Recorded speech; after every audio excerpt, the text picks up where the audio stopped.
Well, hello and welcome to Palais La Défense Arena. We find ourselves ready for the para-swimming competition of Paris 2024. It's day one of the swimming as we welcome you to this glorious arena in Nanterre for the preliminary session. It's a glorious aquatic centre that was repurposed for Paris 2024, usually hosting rugby matches, believe it or not, but hosting swimming for the first time since it opened its doors in 2017. This is the glorious pool in which the competition will take place as the officials make their way out onto the pool deck.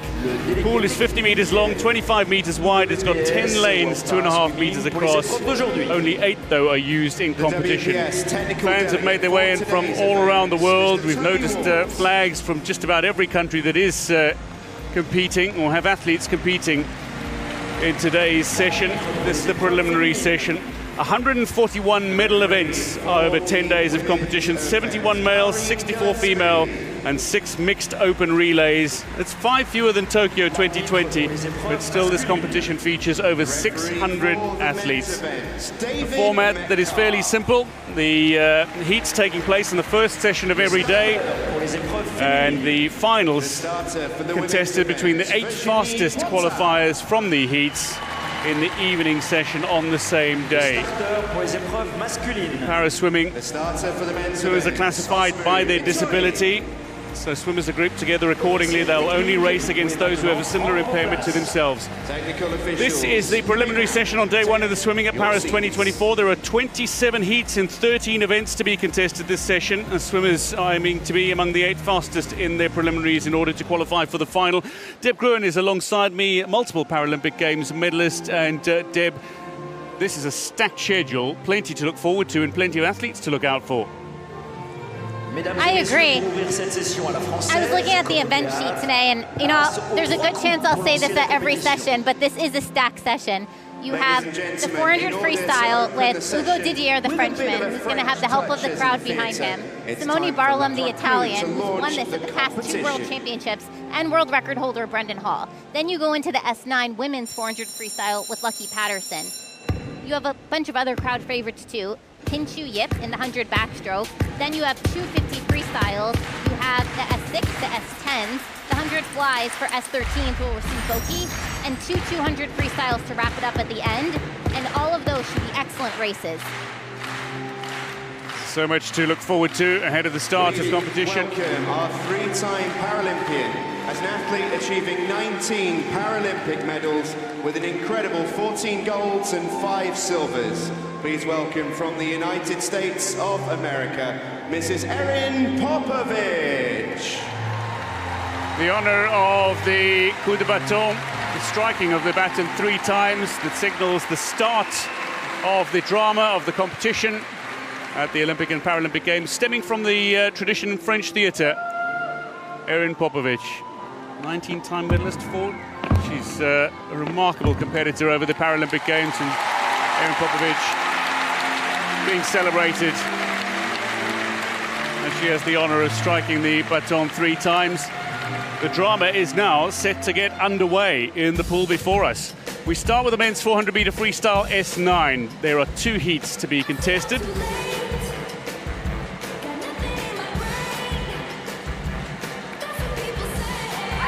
World record holder Brendan Hall will feature in the first of the heats. William Martin, though, the champion in Tokyo 3 years ago, not here.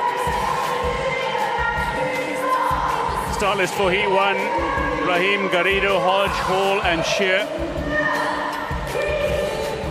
2 teenagers, but watch out for the 2 Australians who go in lanes 4 and 5.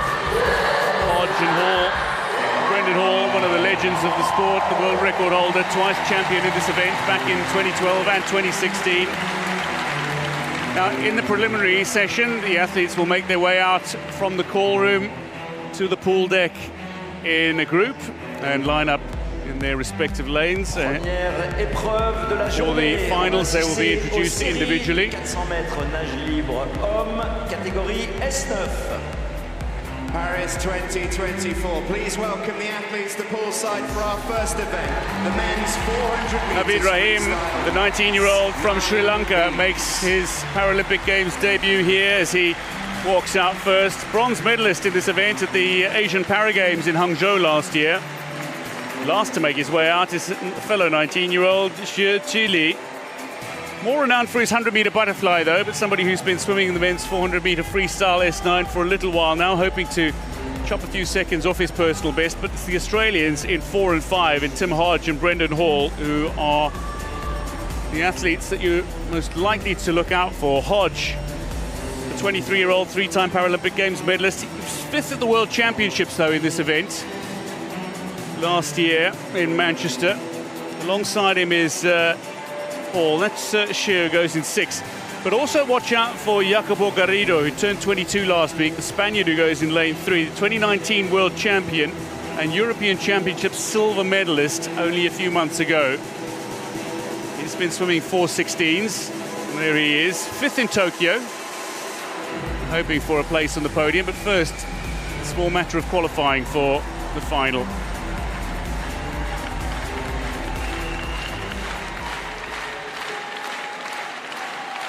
So Hodge goes in 4, but it's the world record holder who goes in 5 alongside him.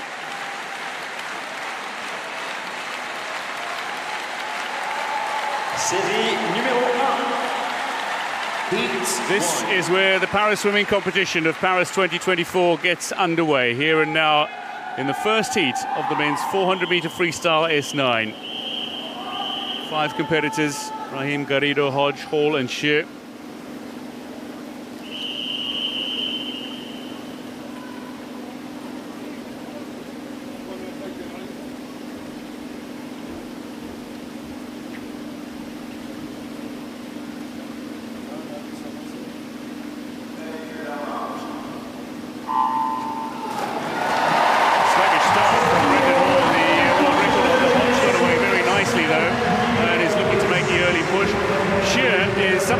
To get away really quickly, and he's showing that the opening 25 meters as he leads in the early stages of this race, in which pacing is so very key.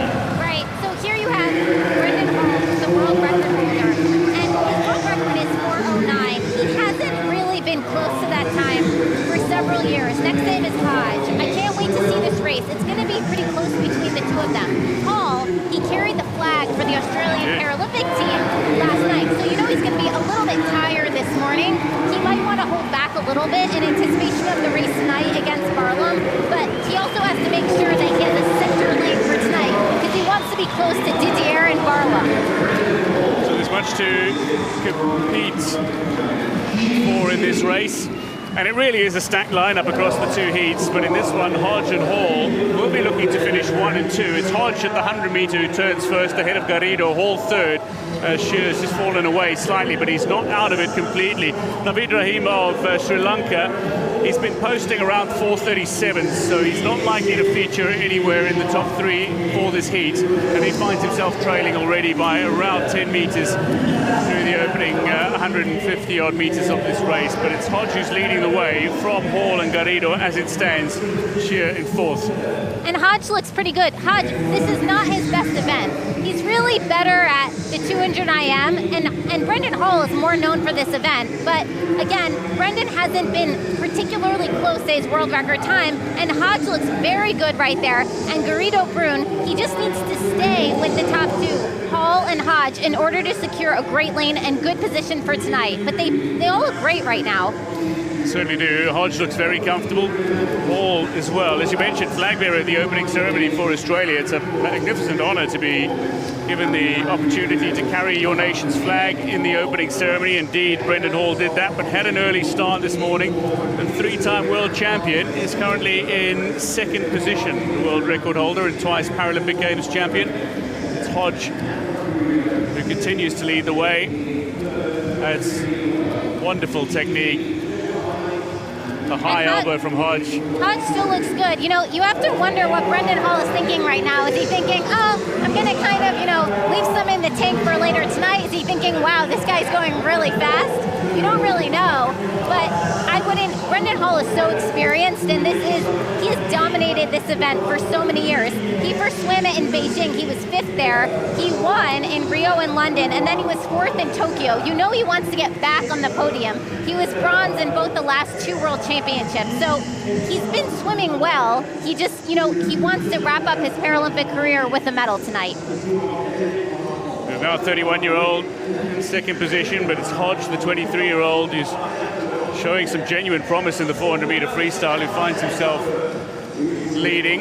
Garrido touches third, just behind Hall, but they're nearly 2 seconds behind Hodge as it stands, going into the final 100 meters. But it's a fairly comfortable stroke that Hodge has settled into here. He's found his rhythm, he's found his settled rhythm early on. Kicking a little more frequently than Hall.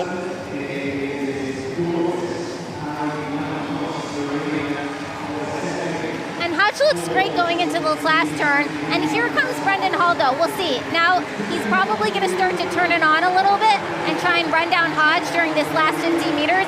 Again, he doesn't want to get too far behind, wants to get a good, secure position for tonight. The first objective is to qualify for the final by being among the 8 fastest qualifiers. Garrido and Hall are both hauling Hodge in the closing meters, but I think Hodge has got enough just to hold on. But Brendan Hall is making a race of it in the closing meters as they come up towards the wall. It's going to be Hodge only just from Hall, with Garrido not too far behind. And a decent time as well. So 4:19 in the heats. 3 swimmers under 4:20 as Shear touches fourth in a 4:28. But a fine swim from Hodge.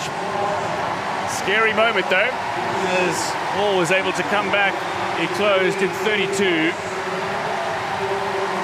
Raheem makes his way to the wall 5th in this first heat of the men's 400-meter freestyle S9. Hodge hoping that with his 4:19 he'll have a decent lane draw for the final, but 1 heat to come. Here's the start. Brendan Hall had actually a pretty slow start in comparison to Hodge right next to him. You see, he pops up kind of quickly. Here's Hall and Hodge coming in, approaching that first turn. It's a very controlled turn. It's the 400 freestyle. It's the longest event that you have in the Paralympic Games.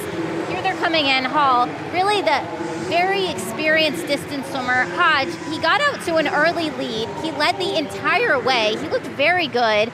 And then as we start to approach really the middle/end of the race, Hall really showed his experience and he reeled him in.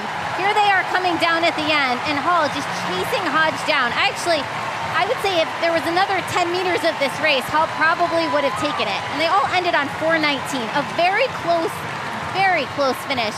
Good prelim swim for all 3 of them, especially Hodge. He has to be happy with that time, and Hall, again, just kind of wants to get right in that good position for later. Confirmation of the results here, the first heat of the men's 400 free. It's Hodge ahead of Hall, ahead of Garrido. Shear and Raheem will be watching the clock for the second heat.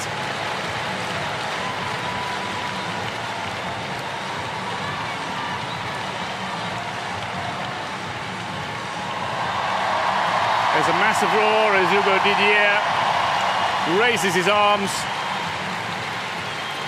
Didier, the French 22-year-old, goes in lane 5 for the second heat of the men's 400-meter freestyle S9, but he goes alongside the reigning world champion, Simone Barlam, who goes in 4. Sam de Visser of Belgium is not to be underestimated, the 21-year-old who goes in 3. In 2 is Brazil's Andre Ribeiro, and Kawabuchi Taiyo, just 15 years old from Japan, goes in lane 6. But there is, you expect, a battle between Barlam and Didier to develop here. They've both been swimming sub 4:16. Barlam, though, has gone 4:13 this year. So not quite world record pace. But that might be his aim, his ambition, his mark, his milestone at these games. Hugo Didier, he seems very pleased, the silver medalist from Tokyo 2020. What a way that Barlam has come since his 6th place finish in Tokyo. Reigning champion, won the World Championships in 2022, the year after the Paralympic Games in Tokyo, and then won again last year in Manchester.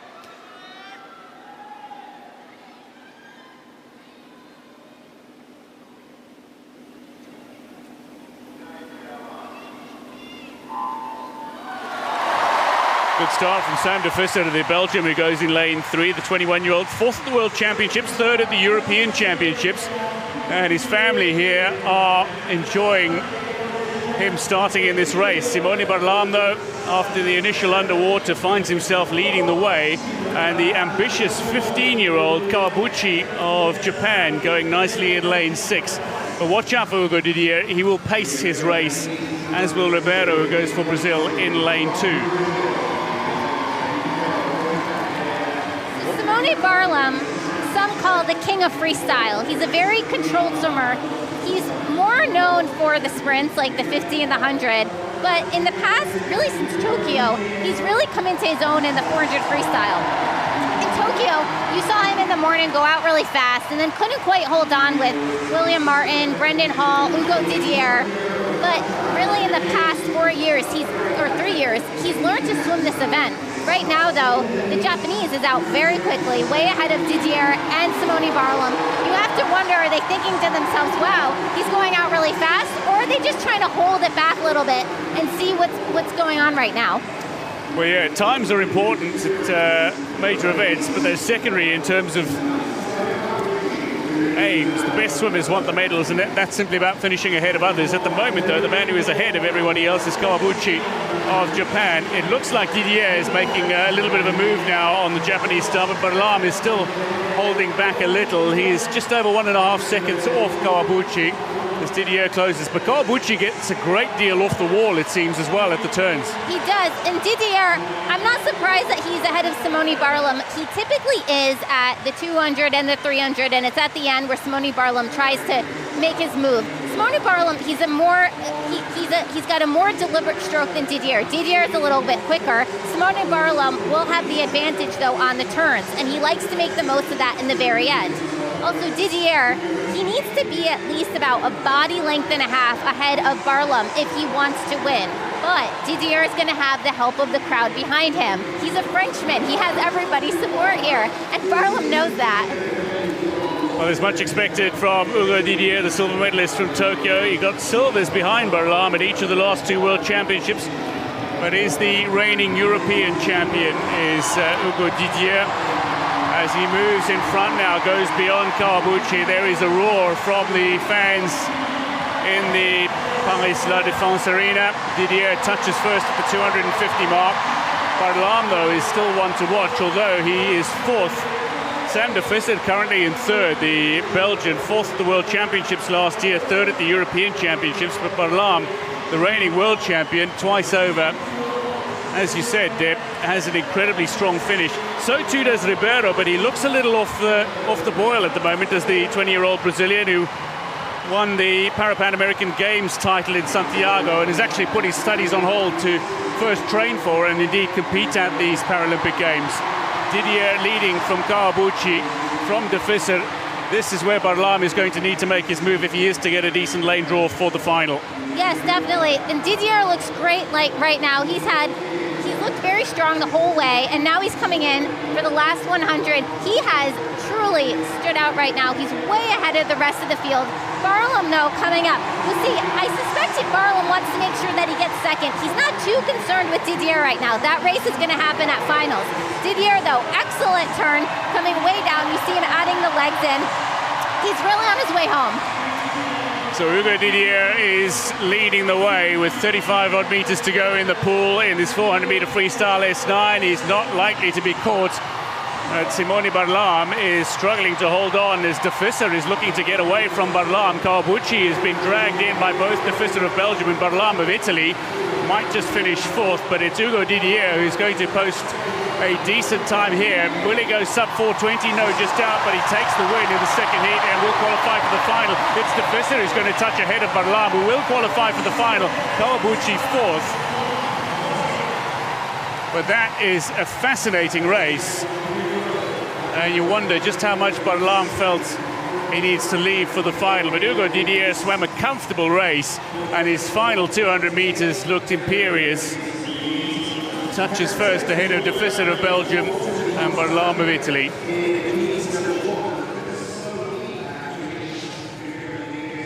So here's the start. This heat was actually quite a bit slower than the first. You saw all of them go 4:19s. Didier was 4:21 here. In the beginning, Didier was not in first going in. It was really the Japanese who took this race out the hardest. But then Didier came in. Here he is at the turn. Going in, he had a great turn here. And he established himself in the second 100 and the third 100. It's not super surprising that Barlaam didn't give him a greater race. In prelims, Barlaam does not like to go all out. Barlaam is a final swimmer, and he likes to go out a little bit easier and then come back really hard. Remember, Barlaam is truly a sprinter. And here's Didier and Barlaam giving each other's high fives. It was a fine swim for both of them. They will both advance to the finals. Hugo Didier, Sam de Visser, and Simone Barlaam, the top three. Kobuchi Taiwo is still holding on for a decent time. He finished fourth. Qualifying for the final, Ribeiro just manages to sneak in with his 4:27.96, but we'll have Hugo Didier going against Barlaam and two Australians in the final.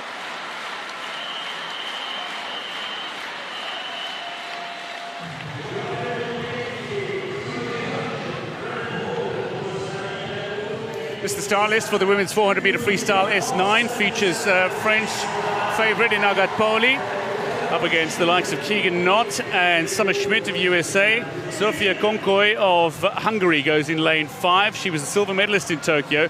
And Vittoria Bianco, bronze medalist at the European Championships. The 28-year-old goes for Italy in lane 4. But she's gone 4:44 this season. Sofia Konkoy, the 22-year-old, four-time Paralympic Games medalist, silver at the 22 World Championships, fourth at the World Championships in Manchester last year, second at the European Championships this year. Just ahead of Bianco, who will go in 3. Agathe Pauli goes for France in lane 3, 21-year-old in her only event here at Paris 2024. She finished 5th at the World Championships this past year and 4th in 22, as well as 4th at the European Championships earlier this year. Keegan Knott, still only 19, and she won gold at the Pan American Games in Santiago. Summer Schmidt, 7th in Tokyo in this final, but a bronze at the World Championships 2 years ago, goes in 6th.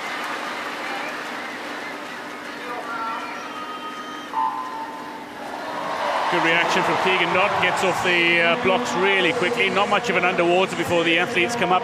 Konkoy looks to get herself in front really early. She knows how to swim this race, the 22-year-old. And she'll be looking to push for victory in the final of the women's 400-meter freestyle. But the first objective is to qualify for that final.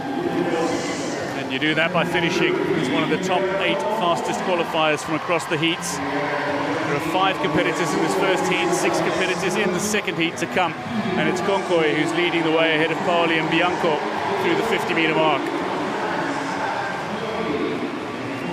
I love the way they're looking right now. So Konkoy's out to the early lead. The way this race typically ends up is that Lakeisha Patterson, who's going to be swimming in the following heat, usually takes it out really fast. And she basically says, come get me, to Konkoly and Tony Shaw in Great Britain. Tony Shaw is going to be in the following heat. So Konkoly's objective here is to get herself as far ahead of the rest of the field as possible. She needs to swim this controlled because the bigger race is coming in finals. That's Konkoly, first swim. She's doing great, and Bianco is hanging in there right with her. Bianco's in that blue cap, but Konkoly looks very strong right now. She is known for having a lot of closing speed at the end. So again, she needs to keep this first half in check and not overswim the first 200. So much of the distance races, particularly the 400-meter freestyle, is about swimming your own race rather than swimming according to the position of swimmers around you. Konkoy is experienced enough to be able to swim her own race, but Bianco, far more experienced, is the one who touches at the 150 mark now. Konkoy has been swimming sub 450 this season, but around 448. Bianco's gone 4:44 this season, so really is the swimmer to watch in many aspects. At the moment, it's Agathe Pauli of France who's in 3rd, but Keegan Knott and Summer Schmidt are not out of it completely, with still over 200 meters to go. No, they're not, and you never can really count anybody out of a 400. This is as we were saying before, the longest event that you have in the Paralympic swimming competition. Konkoly turns first, but Bianco is not far behind her. And with Konkoly, you don't quite know, is she going all out? Is she keeping something in the tank for finals? She looks to be strong. She's trying to extend her lead. Now here, Bianco's she's snapping at her feet a little bit as they come into this third 100. So Konkoly leading the way ahead of Bianco and Pauli. Summer Schmidt is looking to make a little bit of a move and push up towards Pauli. Pauli's being cheered on by those in the stands that are expecting to see her make the final in her only event at Paris 2024, but the Hungarian is in front by half a second from the Italian, with Francis Pauli third at the 250. Not a great deal separating the top two, and certainly Bianco's got the ability to close out a race really quickly. So too does Konkoly. I've got Pauli hanging on to third. They know that the likes of Marquez, of Patterson, Mecic, Shaw are all going to be going in the second heat, so you would expect they'd be wanting to post a decent time in the heats. Final 100 meters to go now. Konkoly leads by a body length from Bianco. And Konkoly looks really good coming into this final 100. She's going to add in her legs a little bit more. I mentioned that closing speed a little bit earlier. We're going to see a little bit of it, but probably not everything that she has. Konkoly's objective here is to win her heat. She wants to be in the center of the pool. She's going to want to be right next to Lucky Patterson for the final. That certainly will be the aim. Coming up towards the wall at 350. Konkoly well in control of her race, well in control of this race. She leads by 2 seconds from Bianco with 50 meters to go. Pauli is third. Schmidt is closing, but not closing quite enough on the home favourites. Pauli just pulling away now from Keegan Knott as well, who's on her outside going in lane 3. Bianco just up the tempo slightly in the closing stages, but Konkoly has as well, and she's going to come comfortably to the wall. Is it going to be sub 450? It's just outside. Konkoly touches in a decent time in the heats ahead of Bianco. Third will be Pauli of France. Schmidt touches ahead of Knott to finish fourth and fifth. But it's Konkoly of Hungary who takes the first heat in the 400 freestyle S9. Konkoly has to be pretty happy with that time. Here's the start here. You saw Bianco, she had a little bit of a slower start. Konkoly led this race from start to finish. Here she is in the beginning. She went out for an early lead. She kept this race very controlled. She's approaching this turn. She actually attacked every single wall, even though it was only the preliminary. She didn't really see anything. She went 450, which is a very solid time for a preliminary swim. She was getting chased a bit by Bianco, the Italian, in that blue cap. But as the race just went on and on, Konkoly lengthened her lead more. And here she is finishing first, 450. That will definitely put her into the finals tonight. She, again, is going to want to be right next to Lakeisha Patterson for that final swim. Confirmation, Konkoly ahead of Bianco, Pauli third. Schmidt and Knott will be watching the clock for the second heat to see if they qualify for the final.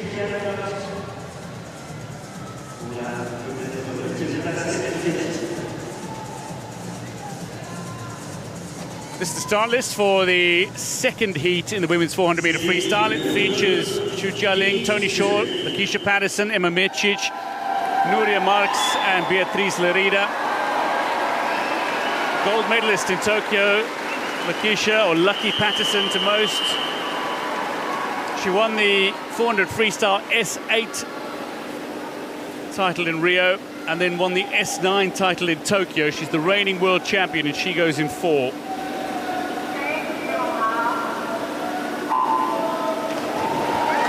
Time though from Tony Shaw alongside Patterson, the Tokyo bronze medalist Tony Shaw, 21-year-old who's world champion 2 years ago, 2019 silver and 2023 bronze medalist in the World Championships from Aberdeen. But it's Patterson who is looking to take this race out a little hard. She enjoys throwing down the proverbial gauntlet to competitors around her in the race and take it out relatively hard. also watch out for Xu Jialing, much improved. The Rio bronze medalist, 5th in Tokyo, now 22. 6 golds in 6 events at the Asian Para Games in Hangzhou last year, including gold in this event. She turned 22 this week and is looking to give herself perhaps a late birthday present by making the final and maybe even medaling. And don't discount Mecic as well, the 17-year-old who was silver medalist at the World Championships last year, behind Patterson. So Patterson, traditional lead out early on. And Lakeisha Patterson, just as we expected, her strategy is basically catch me if you can. She goes out early and she trains hard in order to be able to take this out early on. Tony Shaw has this great closing speed, and so does Emma Mecic. So Lakeisha Patterson has to make sure that she is at least a body length ahead of everyone else as they close in on her on the last 100. She looks great now. She's in the second 100. Stroke rate is going quick. Tony Shaw seems to be, you know, she's stroking along. She looks fine. She looks controlled. Emma Mecic, same thing. And Lakeisha Patterson, you see how much faster her stroke rate is in comparison to everyone else. Patterson absolutely chewing it up over the first 150 meters here. The Australian well clear at the moment of Mecic. It's Nuria Marx of Spain, the 2016 gold medalist, who finds herself leading at her 3rd Paralympic Games, the 2017 world champion as well, just ahead of Tony Shaw, who does have strong closing speed. You can expect to see her pushing for a much faster time in the closing 100 meters of this race. Xu Jialing has got some good closing speed as well. And if she can stick on the shoulder of Tony Shaw, might be looking to place herself inside the top 3. It's only Lerida of Spain who finds herself a little off the mark at the moment. Well, Lakeisha Patterson looks great here, and she's way ahead of everyone else. The rest of the swimmers, especially the 2nd, 3rd, 4th, Emma Mecic, Tony Shaw, they are fairly bunched together. So, you know, for prelims, the purpose is to qualify for finals, but you want to get yourself in the center of the lane. That's where the action is usually, not always. And so, you know, you want to keep an eye on them to see, are they going to try and make their move to make sure they're as well positioned as possible for the final. There are swimmers who enjoy going out and really getting their rhythm and finding their rhythm early on in the heats and then swimming faster in the finals, but there are others that enjoy swimming intense, with great intensity at the prelims as well, to feel if they're up to their ability. You don't often see that necessarily in the 400 freestyle, for example, but Patterson looks so comfortable at the moment ahead of Mecic. She does have a higher stroke rate and a higher kick rate than those around her, but she's got the ability to hold on as well in the closing stages of a race. And Mecic and Shaw will close quickly, and Marcus is not to be discounted. She goes in lane 6 at the moment, though, is just looking a little off the pace. It's Xu Jialing, who's still on the shoulder of Tony Shaw, who's currently in 3rd. And Tony Shaw has now almost caught up to Emma Mecic. Here they are going into their final 100. Mecic's going to turn. Tony Shaw, again, has that great closing speed. Is she going to be able to run down Mecic, or does she want to run down Mecic coming into the final? The benefit to swimming in a second heat is that you've seen the times in the first heat as well, and you know your times, you know your strokes, you know whether you're going to dive into the pool and swim 37s or 38s in any given race, and you know what time you can post. So that makes the second heat a little easier in that respect. But Patterson is well and truly clear at the 350 mark. She turns in 4:12.24 ahead of Mecic. It'll be Tony Shaw in 3rd, who's now ahead of Xu and Marx. But Patterson very comfortable. Might just ease off a little, but is looking for a centre lane draw. She knows that 4:50.20 is the mark laid down in the first heat. She can get to the wall in a quicker time. We'll have the preferred lane 4 for the final. Mecic is being dragged in by Shaw and Xu Jialing, and it's very tight for 2nd, 3rd and 4th, but Patterson wins it in 4:48. It's only just Mecic ahead of Xu, with Shaw touching 4th, but very little separating those 2nd to 4th, as they all touched in 4:53s, a 4:48 for Patterson, who will have the centre lane for the final.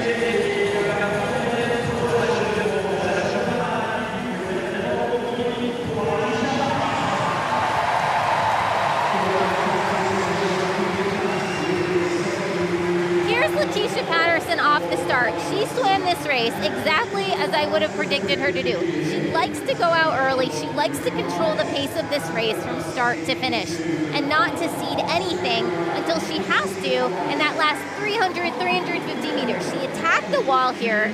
She's already out to a very significant lead, Mechik, and here they are coming in at the end, and look how close this race was. You have Mechik coming in, you have Tony Shaw, you have the Chinese. They are all very bunched together, which is not particularly typical for a preliminary swim. You see the race happen more at finals, but this was, you know, you mentioned before that they saw the first heat, they saw the times that they had to go, and they knew just how fast. Lakeisha Patterson, she has to be happy with that time for right now. It puts her right in the middle. Confirming the results in the women's 400-meter freestyle S9 second heat. Patterson ahead of Mecic, ahead of Shu, closed fast. Shaw finished fourth, and Marks will sneak into the final with her time. Confirming the 8 finalists. Patterson qualifies quickest ahead of Konkoy and Bianco. Mecic fourth fastest. Shu will have a decent lane draw. Tony Shaw, Pauli is in the final as well. It's Rodrigo Santillan of Peru who makes his way out to the pool deck.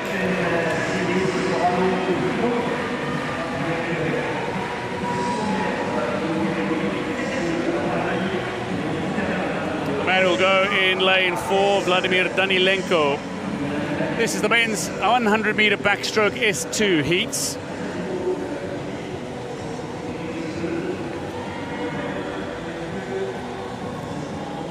World record was set at the Paralympic Games in the final by the great Zhou Lianggang in 2016, a 1:45.25. Very few swimmers have been able to go sub 2 minutes in this distance since Zhou Lianggang. 2 of them, however, will go in the second heat. Erdosain will go for Spain in lane 2.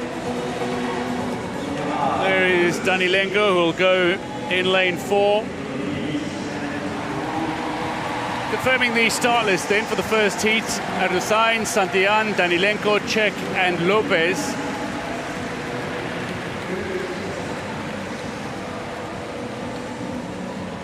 Rodrigo Santillan, a 19-year-old who's somebody who started the Pan American Games in Santiago last year. He's aiming for a top 5 finish. Erdosain, 21-year-old, 5th at the European Championships this year. He'll go in lane 2. Going in lane 4 is the bronze medalist from Tokyo, Vladimir Danilenko. Neutral Paralympic athlete. Jacek Čech will go in lane 5.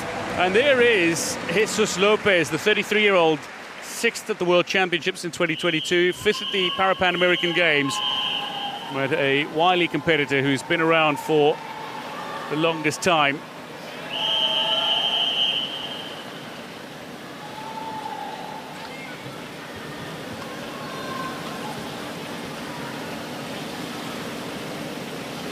All the competitors in this race starting from inside the pool. For the backstroke, he will start inside the pool.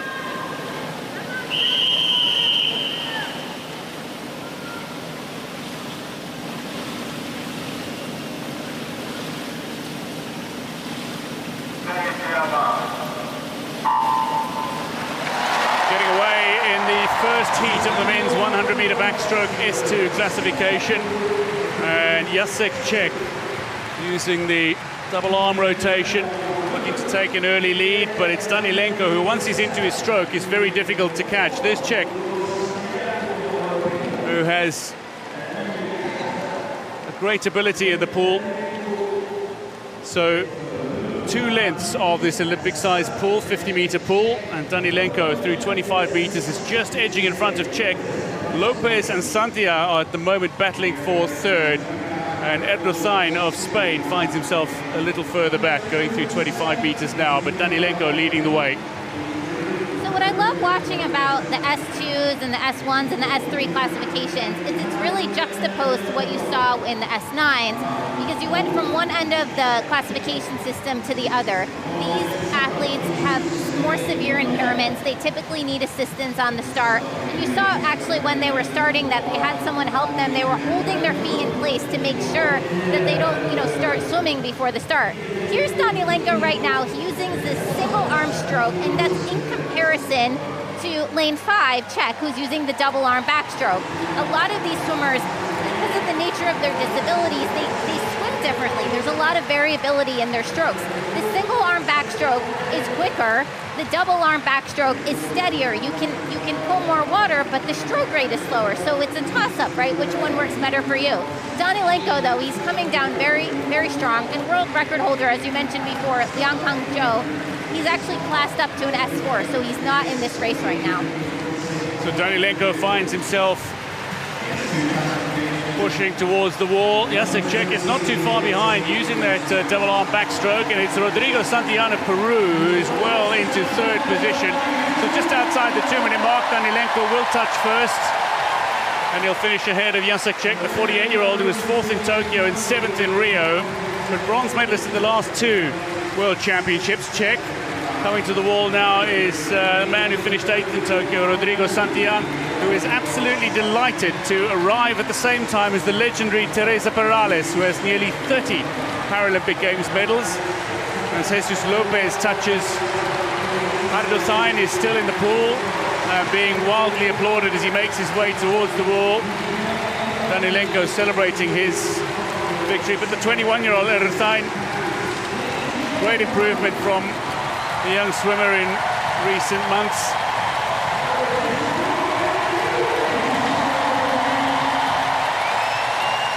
And he's been willed to the wall by those in the venue.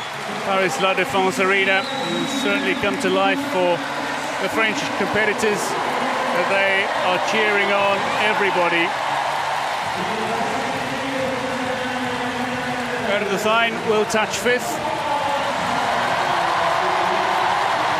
In a heat that Danilenko claimed fairly comfortably, the bronze medalist from Tokyo.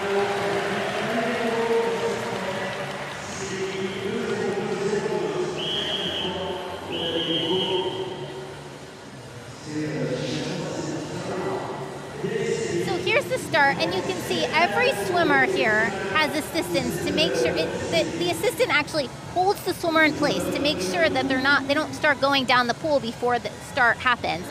And what you couldn't see now, but you could see at the beginning, is that for Czech, his assistant actually took out the backstroke ledge to help him. Backstroke, the ledge is typically used to make sure you don't slip on the start, and here they removed it. Here's Danilenko now. He's already ahead at the wall. That single arm backstroke, he's coming down very quickly. Danilenko's time, 2:02:02, was actually faster than his bronze medal swim in Tokyo from 2021. Danilenko, he keeps up his quick stroke rate. He finishes fast. He's very happy with this finish. Jacek Czech from Poland was 2nd here. Another great swim, 2:08:06. That'll definitely be quick enough to put him into the final for tonight.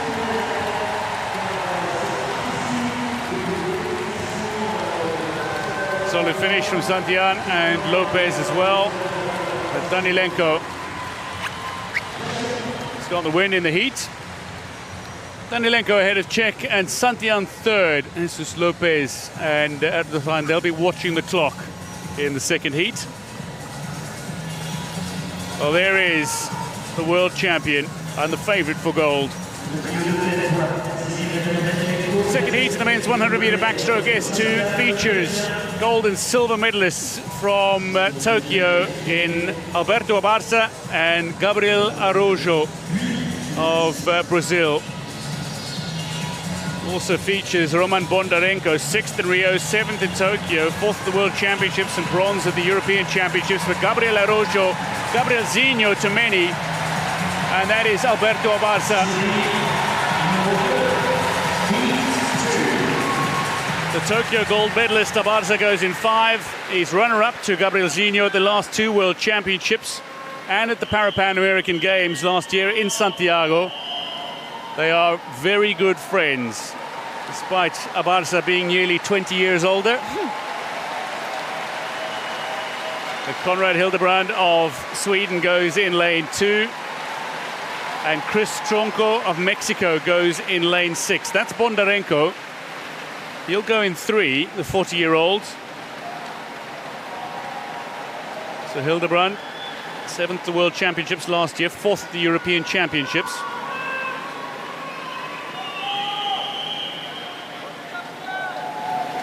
And they'll get the signal to plunge into the pool. And just watch Araujo start. He gets so deep and so far in comparison to the other swimmers.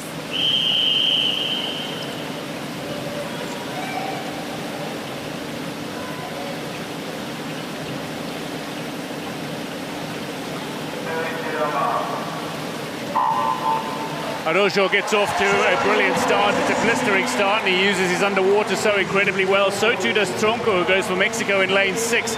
It's whether or not he's able to hold on in the closing stages. Abarza gets into his stroke really nicely, so too Bondarenko, and they're pretty much alongside one another. But Abarza should be quicker once he gets into his stroke. But it is Gabrielzinho who leads the way. He was silver medalist in Tokyo. This was the only race he lost in Tokyo, and he lost it to Abarza. He wants the gold, and he's been swimming around 5 seconds quicker than Abarza so far this season, and at the Pan American Games was comfortably below 2 minutes in the final. Gabriel? Here you can see the Brazilian, he gets out to this awesome start. He holds the towel by his teeth. He uses it to propel him. He has the excellent underwater kick. The underwater kick is the fastest that you can go in the water. So Araujo has the advantage on the turns. You're gonna see, once again, he gets it here, he goes right underwater. Abarza can't keep up with him on the walls. But as soon as they get into the actual swimming, Abarza has the advantage because he can use his arms. So the Brazilian has to get out as far ahead as he possibly can. He uses every single wall and just tries to hang on as Abarza with that double arm backstroke comes up against him. And Abarza's certainly quicker in the stroke, but he might not have quite enough room left in the pool to be able to catch Araujo, who's built up a commanding lead. Abarza is certainly coming back at Araujo. Bondarenko is 3rd at the moment, and Tronco is fading into 4th. Hildebrand, a former wheelchair rugby player, finds himself 5th at the moment. Gabrielzinho and Abarza, they've had so many intriguing battles over the years, including in this race in Tokyo, and it was Abarza who managed to take the gold. It looks like Araujo's just got enough to be able to hold on to the wall, and he's going to be coming to the wall in a relatively quick time. It should be sub 2 minutes as well. Indeed, the only 2 swimmers who can go sub 2 minutes, Araujo and Abarza, the top 2 in this second heat, and Araujo sub 2 minutes in 1:59.54 will have the 4th lane for the final. It's Tronco and Bondarenko who are battling for 3rd at the moment. Tronco with a final push, and Bondarenko might get there. No, it's Tronco who touches. The man from Stockholm, Konrad Hildebrand, 4th at the European Championships, is making his way to the wall. Double arm backstroke.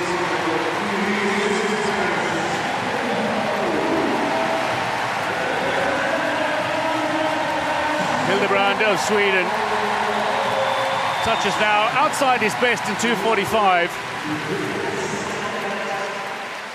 But what a swim from Araujo, and indeed from Alberto Abarza.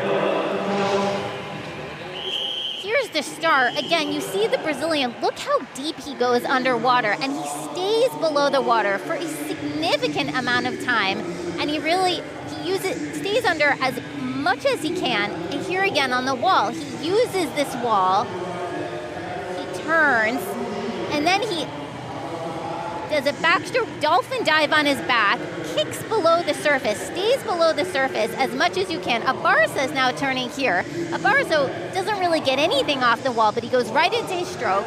But it's on this wall where the Brazilian gets so much of his lead. And then once he gets to the surface, he continues to kick on his back and tries to hang on as Abarza starts to catch him. And then he comes in, and that was a very respectable time for both of them. That was a quick heat, that second heat. Both of them will advance to the final tonight. And then at the end, they embrace. They are very good friends.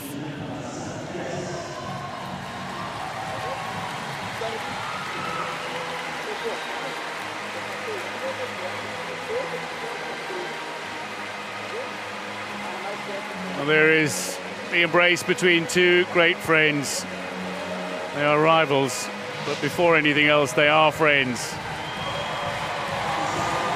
And the crowd loves the Brazilian. He is undoubtedly a crowd favorite.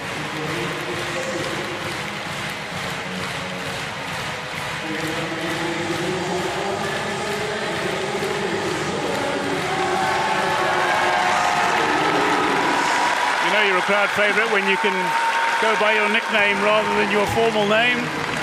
Gabrielzinho to so many. Confirming the results in the second heat, it's Araujo who finishes ahead of Abarca with Tronco third and Bondarenko fourth. Progressing to the final, Araujo quickest ahead of Abarca, Danilenko third, Czech Santian is comfortably in, and Jesus Lopez just sneaks into the final with his 2:22 from heat one.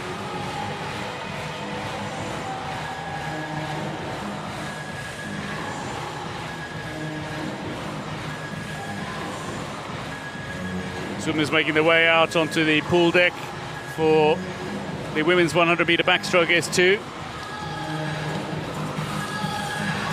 Elif İldem of Turkey. This is the women's 100-meter backstroke S2. 2 heats to come. World record holder will go in the second heat, Yip Bin Shu, the great Singaporean swimmer who will go in the second heat. Fabiola Ramirez, bronze medalist in Tokyo. She was flag bearer at the opening ceremony for Mexico. So had a very late night and an early morning. Her compatriot, Heidi Aceves, goes in lane 3 for Mexico. But confirming the start list, Suleimanova of Azerbaijan, Aceves, Procida, Ramirez and İldem. 2 Mexicans on either side of Procida of Italy. The 24-year-old. There is the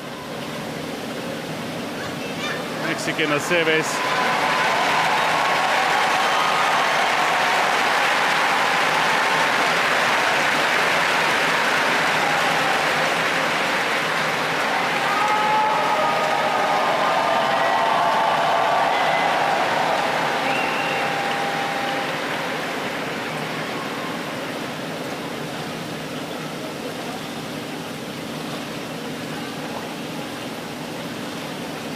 Procida just entering the pool from the side, swims to her lane, she'll go in lane 4.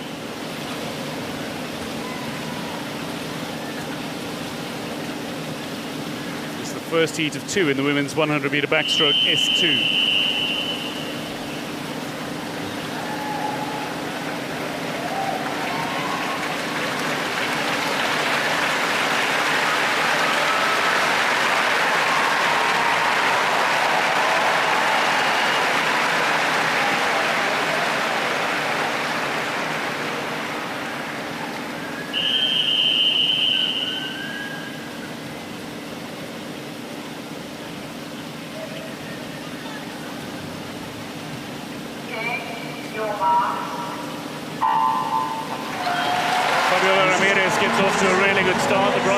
From Tokyo, and somebody who is well familiar with this distance, the 100-meter backstroke S2. Heidi Aceves, her compatriot who goes in 3 though, is not overly familiar with this distance. It's the first time that she's swimming this event at a major international meet, but she's somebody who can go really well over the 50-meter backstroke, and she looks to start really comfortably. Has got herself in front and ahead of Procida and Ramirez. Suleimanova of Azerbaijan a little further back, the gold medalist in this event at the Azerbaijan Youth Paralympic Games in 2018. And Elif İldem, who was 8th in Tokyo, 6th at the last World Championships. Somebody who's a psychologist by profession, finds herself 4th. But it is Aceves who's leading the way. Procida is catching her, using that double arm backstroke. And Ramirez has got a powerful kick. Still very much in the mix. 3rd coming up to the wall at 50. And again, you can see in this lower classification, these swimmers all swim run their race very differently and all have different advantages and disadvantages. Ramirez, who's right now in third, had a great start. She got a lot of underwater depth in the start. And then once they get into the stroke, Aceves has the stronger kick, but Cressida with the double arm backstroke is pulling up at her. She's going to have the advantage right now. She didn't at the start, but she does now as she starts to use her arms. Aceves is using she's kicking on her back. It's called a fly kick right now on her back to get as far ahead as she can, but it's going to be hard for her to hold off Cressida as she starts to approach the wall. As she continues to use her arms, both of them, it's a steadier stroke, not as much rotation, but a stronger stroke. This has been a really impressive swim from Heidi Aceves, the 31-year-old who's swimming remarkably well. She's somebody who in Santiago posted a time of outside 3 minutes in this race, and she's got to go well below 3 minutes in this heat, the first heat of 2 in the women's 100 backstroke S2, and will finish ahead of Procida, who is 6th in Tokyo, and the Tokyo bronze medalist Ramirez, who looks set to touch 3rd. It is going to be Aceves who comes to the wall first, and that's a very fine swim from the Mexican, holding off Procida, who is a multiple medalist across a range of different sports, including hand cycling, where she's a medalist at the World Championships. Ramirez does touch 3rd. Aceves takes the heat. Elifildem still in the pool. So to Kornul Sulimanova, the 19-year-old. Sulimanova finished 7th at the World Championships last year in this event. Still very much learning her trade and maturing as a swimmer. And Elifildem, somebody who's worked with a range of athletes, mostly athletes with impairment, as a psychologist by profession. Somebody who's continually looking to improve her own times. Elifildem will be wanting to qualify for the final for the 2nd consecutive year at the Paralympic Games in this event. She's coming to the wall now.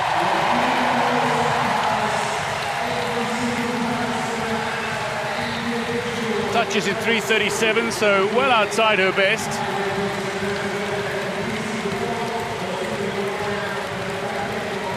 There's Sulimanova of Azerbaijan inside the final 5 meters. The teenager from Baku.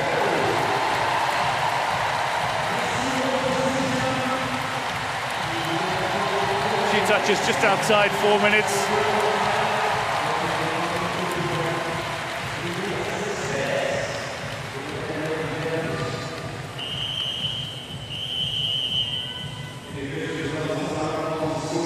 Great race, though, from Heidi Aceves.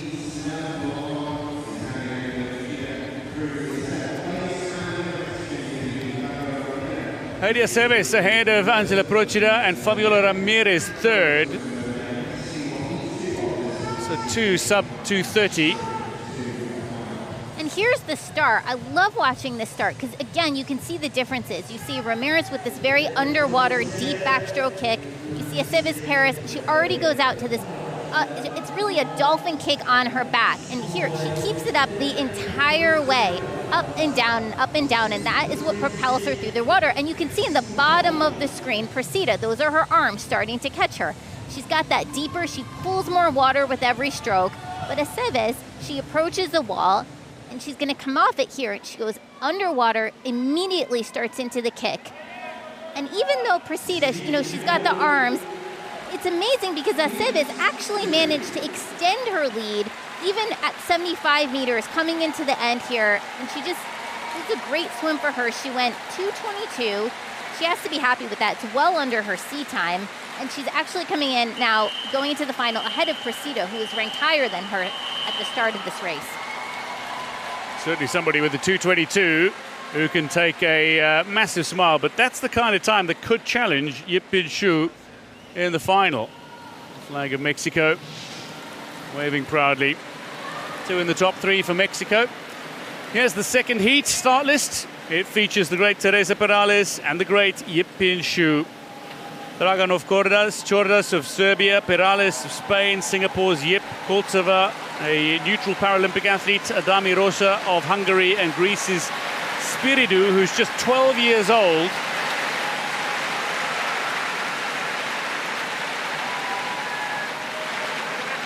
Here's Teresa Perales, 48-year-old from Zaragoza, 7-time Paralympic Games gold medalist, 27-time Paralympic Games medalist. Teresa Perales, known more for her freestyle over the years. Was classified higher as an S5 swimmer, now to an S2. There is the youngest competitor in the pool. She's 12 years old.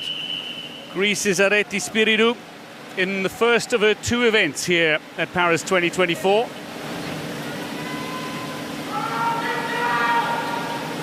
The Tokyo gold medalist and Rio gold medalist Yip Pin Shu goes in lane 4 for Singapore. The world record holder.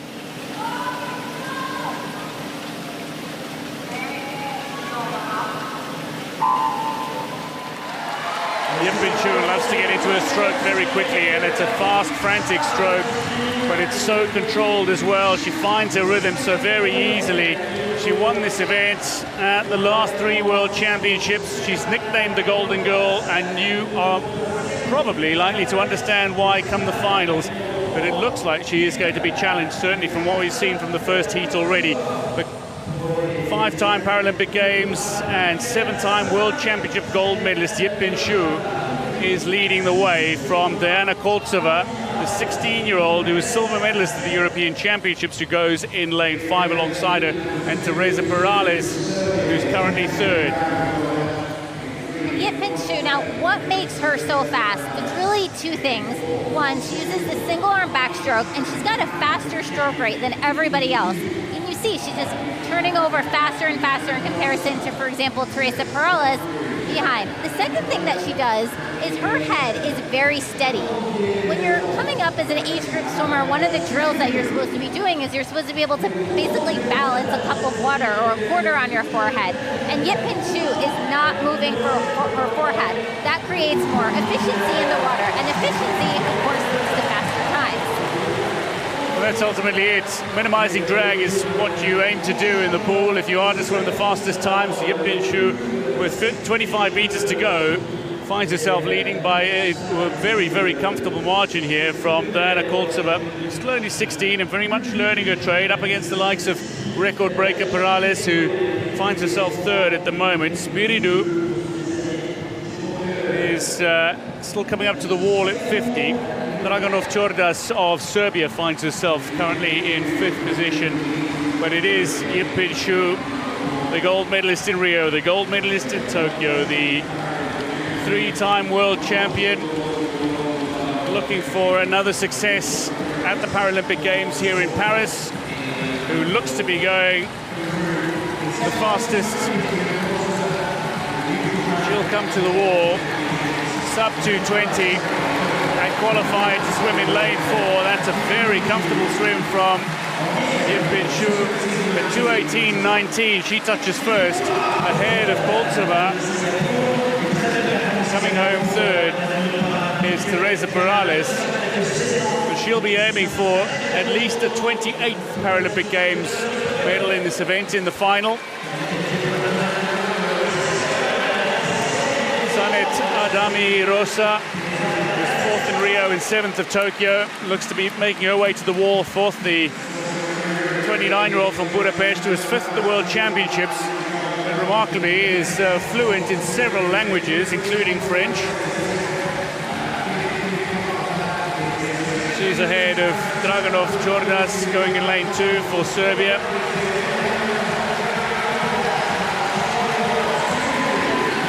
Rosa touches 4th, and swimming alongside the great Spaniard Perales in lane 3 is Draganov Čordas of Serbia in lane 2. One of the things she's doing at the moment is learning to speak Spanish. She comes to the wall now in 3:29, so just outside her best, while the 12-year-old Areti Spiridou of Greece comes to the wall now and touches in 3:45, so 5 seconds quicker than her seed time.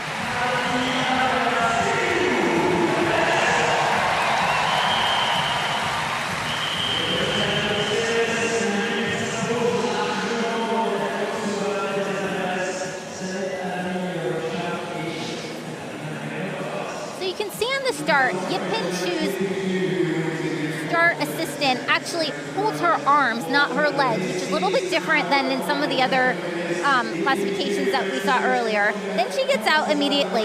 Look how straight her forehead is.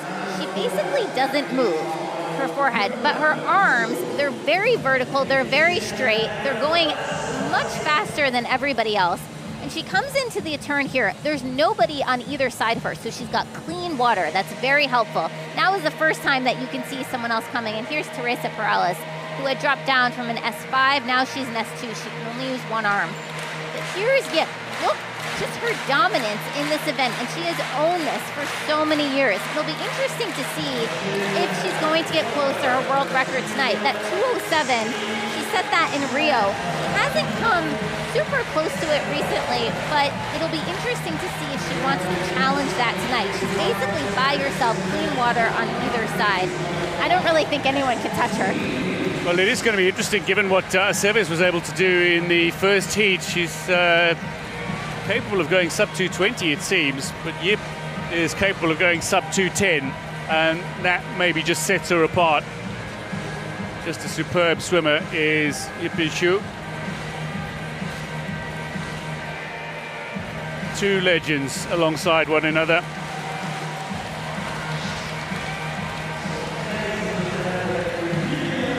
Yipin Chu finishes ahead of Diana Koltsova and Teresa Perales. Over a dozen Paralympic Games gold medals between Yip and Perales.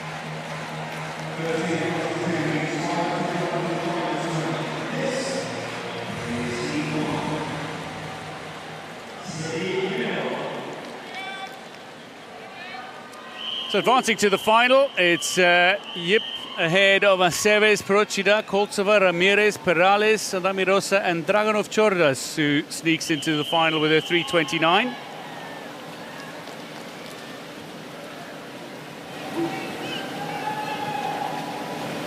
This is the men's 100-meter butterfly S14, first of two heats.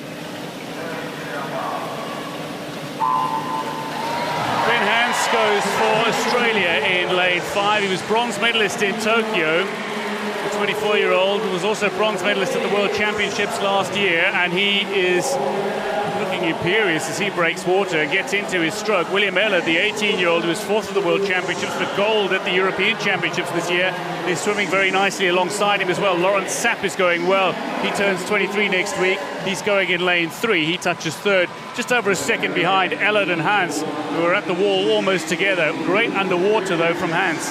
Yeah, they all look great. You know, Hans was the bronze medalist in Tokyo, but right now Ellard is out in front. He looks strong. The key here is not to overswim the first 50, because when you get home, somebody is going to be chasing you, and that is exactly what Hans is doing right now. But instead, Ellard is saying, I don't think so, I'm staying out ahead.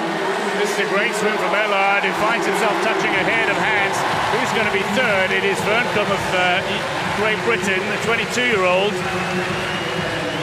Lee In-Cook, the 28-year-old from Seoul, had a strong back end as well as he finished fourth and touches ahead of Sapp. But that's a great swim from William Ellard.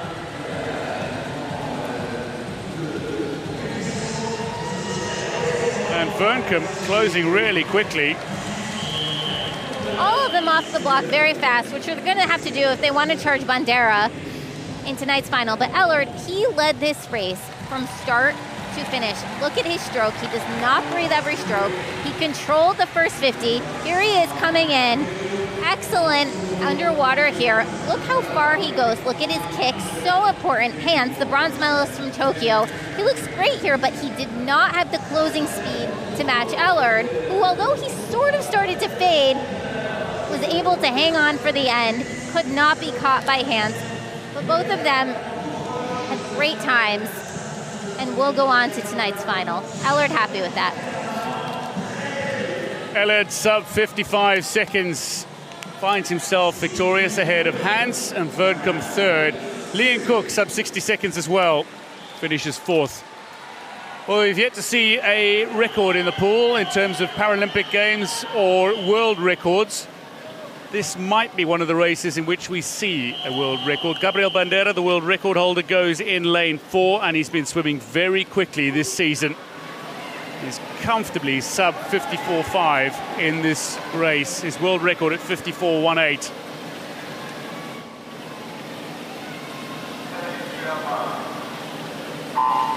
Watch out as well for Alexander Hillhouse of Denmark. He gets off to a blistering start, the silver medalist at the World Championships last year. But it is Gabriel Bandera who goes in lane 4, who gets off to the best possible start and looks to be leading the way. Hillhouse will challenge him. Lautaro Medina of Argentina, the 20-year-old, 5th at the World Championships, but silver at the Pan American Games behind Bandera, goes in lane 3. He's a little off the mark. Going well is Jonsson of Iceland in lane 1. He touches 3rd at the 50. And Bandera, excellent underwater kick from him. He's ahead, but only by a very small margin right now. Hillhouse is chasing him down. Hillhouse, he actually breathed to the side right there so he can see him. Now he's actually ahead of Bandera. They're chasing the world record. They're not going to get it yet this morning, but both of them looking very strong. Well, this is a very strong race. It's going to be a very quick time as well. It's just outside the Paralympic record. Hillhouse ahead of Bandera, ahead of Yamaguchi, who finished really well. Maidana fades to 6th. Jonsson finishes 5th, but that is a phenomenal swim from Alexander Hillhouse. He'll take a 55.32 into the final as he finishes ahead of Gabriel Bandera, world record holder, and maybe just holding a little back. Look at them all very fast off the start. Bandera went out quickly, as we would expect. He is the world record holder.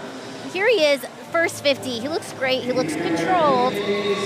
And as he approaches the first wall, it was really Hillhouse series coming in, but Bandera had this excellent turn. He went really far underwater. Here they are right now. Bandera just ahead of Hillhouse. But then Hillhouse, he actually took a peek to his right. He saw Bandera, and he actually chased him down. And here's Hillhouse, he's coming in. He managed to beat Bandera, world record holder right now. I don't think Bandera is really worried yet. I mean, tonight during the finals, that's really where, you know, the showdown's going to happen. But Hillhouse has to be pleased with himself right now to take down the world record holder. Confirming the results, Hillhouse indeed finishes ahead of the world record holder in the second heat of the 100 fly S14. Advancing to the final, it is stacked. Ellard, Hillhouse, Hans, Bandera, Yamaguchi Naoide, who's got tremendous closing speed, Vandenka, Vernkom, and Jonsson of Iceland sneaks into the final as well, 58.35. Bandera's got some work to do. He does. But that is a race in which we can genuinely expect to see a world record challenged.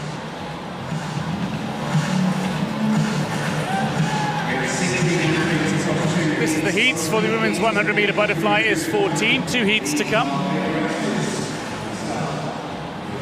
World record, Valeria Shabalina and Olivia Newman-Baronius, 103.33. Olivia Newman-Baronius goes in lane 4. She'll go alongside Chan Yu Lam of Hong Kong, China, the 20-year-old who was world champion last year and Asian Paralympic Games champion as well. 4th in Tokyo. Ruby Storm, the bronze medalist of Tokyo, goes in lane 6. Watch out as well for the very much improved Kinoshita Aira, who goes for Japan in lane 3.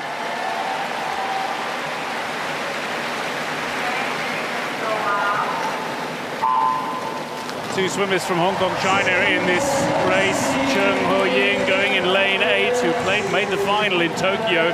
Got off to a decent start, so too did Chan, who goes in lane 5. It'll be challenging Newman-Baronius, the joint world record holder and 2024 European Championships gold medalist. She swam a 103.33 world record. The Paralympic Games record is 103.59. But it's Newman-Baronius who's controlling matters through the opening 50 ahead of Chan and Kinoshita. And Chan, she's much improved in this race. Don't count her out. Newman-Baronius, though, she is tied for the world record with Shabalina. We saw Shabalina dominate this event in Tokyo, a bunch of others, really. But now Newman-Baronius is on the scene, but Chan not letting her get out of her sight. And Chan actually challenging her right now, both just shy of the world record. Yeah, Chan is pushing in the closing 25 meters, and it's Chan who's going to overtake Newman Baronius and hits the wall in 1:04.32 ahead of Newman Baronius. Kinoshita is third. Fourth will be Indriani of Indonesia has finished ahead of Storm.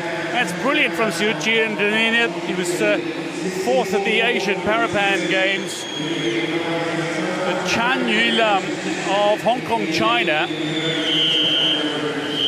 with a new PB, nearly a new PB, with a 1:04, a fantastic time and a brilliant close. Yes, it was great. All of them off the blocks quickly, and this is what I love about racing. You can't count anyone out. Everyone spends a ton of time underwater, which is exactly what you would expect in this classification. Newman Baronius, she took it out hard. That's her in this red cap. She's way ahead at the 50. Chan coming in, both of them, they kick really hard. Chan actually had the better underwater here. Newman Baronius coming in, but then Chan, around 75 meters, just blew by her coming into the finish here, and she touched ahead of her by almost half a body length, which is a significant lead in a 100. Brilliant finish from Chan.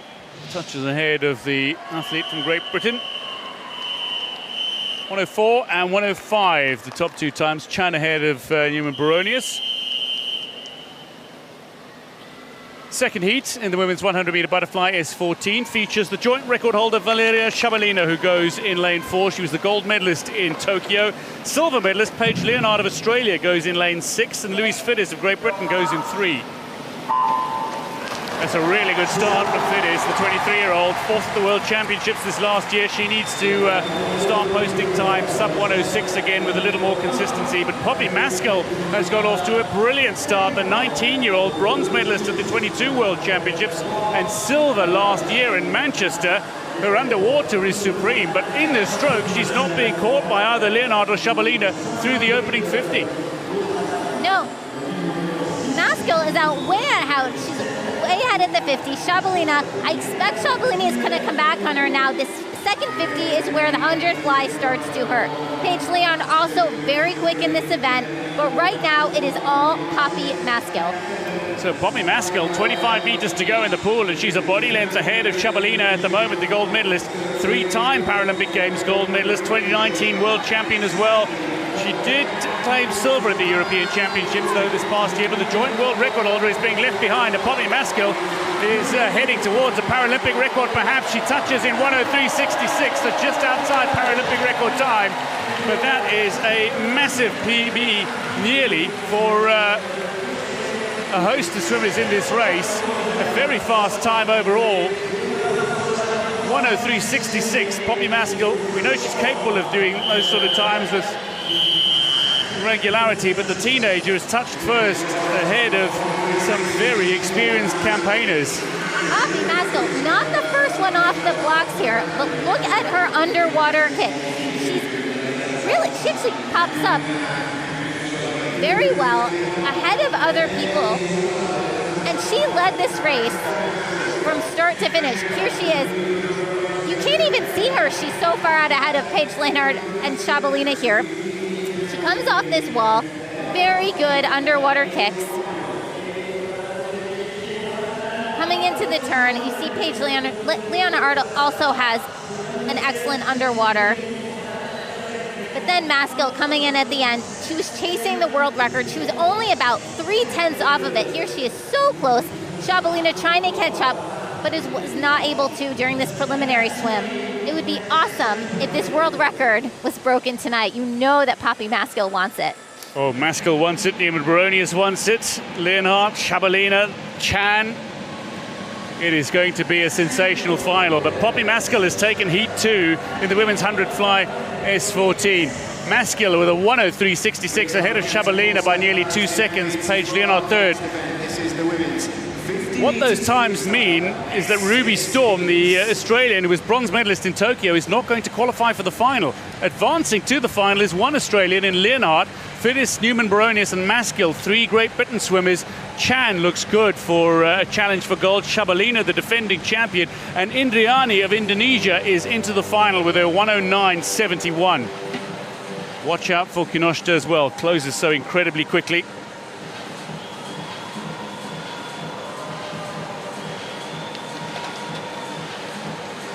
Women's 50-meter freestyle, S6 heats to come. There are 2 heats in this race.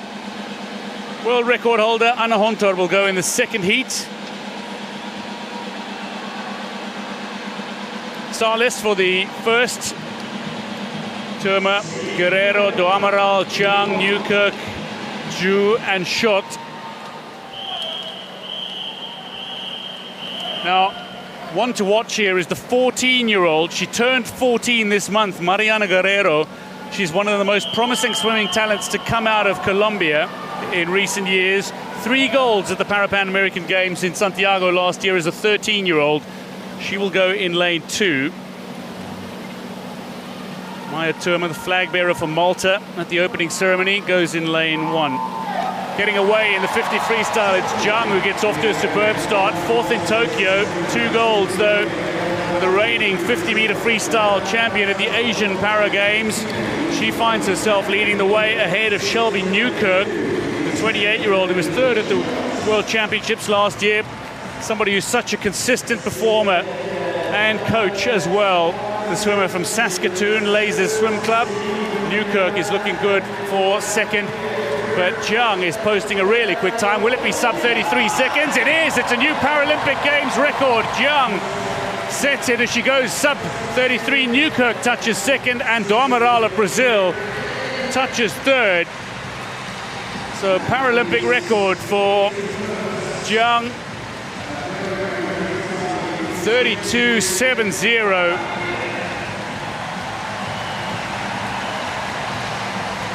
She's only 15/100ths of a second off the world record. Here's the start. Shelby Newkirk actually put a towel down on her block so that she doesn't slip, and also so she doesn't cut herself. But Zhang, let's just look at that stroke for a minute. She's only on one side. That creates a very strong imbalance.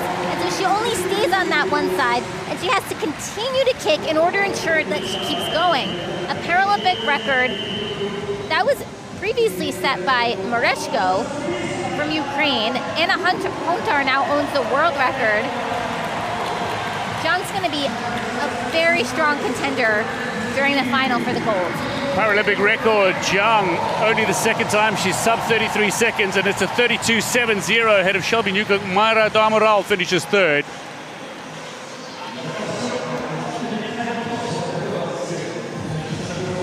Start list for the 2nd of the 50-meter freestyle S6 heats features Nicole Turner, the European champion, indeed the world record holder Anna Hontar, who goes in lane 4, the reigning world champion, and Ellie Marks of USA, bronze at the last 2 world championships, silver medalist in Tokyo though.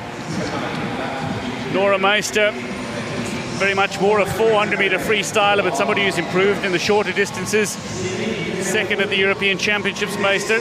There's Ellie Marks, the 34-year-old. She's got a polar bear tattoo on her big toe. She says she always relaxes when she gets to look down at the tattoo on the starting blocks. So, Kurel of Mongolia going in 1, Zhang of China in 2, not to be discounted. And Dervla Brady of Ireland goes in 7 as well. Brady gets off to a brilliant start. The 17-year-old who was 3rd at the European Championships. She's somebody who's also competed in various other sports, including athletics and basketball. But she is being caught by Ellie Marks and Anna Hontar, who are looking to push now. Nicole Turner is looking strong, going in lane 3 as well. She looks to have pushed up into 3rd position now. Not quite on world record pace, but Ellie Marks and Anna Hontar. Ellie Marks is pulling away, and it is going to be Ellie Marks who's coming to the wall in the quickest time. It'll be outside of world record time, but this is a great swim from Marks, who touches ahead of the world record holder, and Turner touches 3rd for Ireland, Brady 5th, Meister 4th, Zhang touches 6th. Coming to the wall now still is Kurel, the 17-year-old from Mongolia, the first female athlete to represent Mongolia at the Asian Para Games. And she made her debut in Hangzhou. But it's Ellie Marks with a 33.05. Here's the start. Ellie Marks also uses a towel to make sure that she doesn't slip off the block. And they come in. Anna Hontar, it's hard to see at this angle, but she was so far behind when she popped up. So she has so much ground to make. Ellie Marks, though, didn't really give away anything. She was ahead at the start. Here's the tapper. She also has a visual impairment, so she uses that tapper to know when she's approaching the wall. Anna Hontar right next to her finished second. Ellie Marks with a 33.06. Has to be happy with that time. Both of them would have just seen Jiang during the first heat break the Paralympic record. So they know how fast they had to go here. They didn't break the Paralympic record, but they're going to be fishing tonight. Oh, certainly. Anna Hontar maybe conserving a little bit as well. She's comfortably through to the final. 33.05 for Ellie Marks, who wins Heat 2 ahead of Hontar, and Nicole Turner, one of 2 Irish swimmers in the top 5. Advancing to the final, Jiang quickest with that Paralympic record, 32.70 ahead of Ellie Marks, Hontar, Shelby Newkirk, Nicole Turner, Nora Meister, Mayra de Amaral, and Zhu Ji of China, all in with a chance of medals in the final.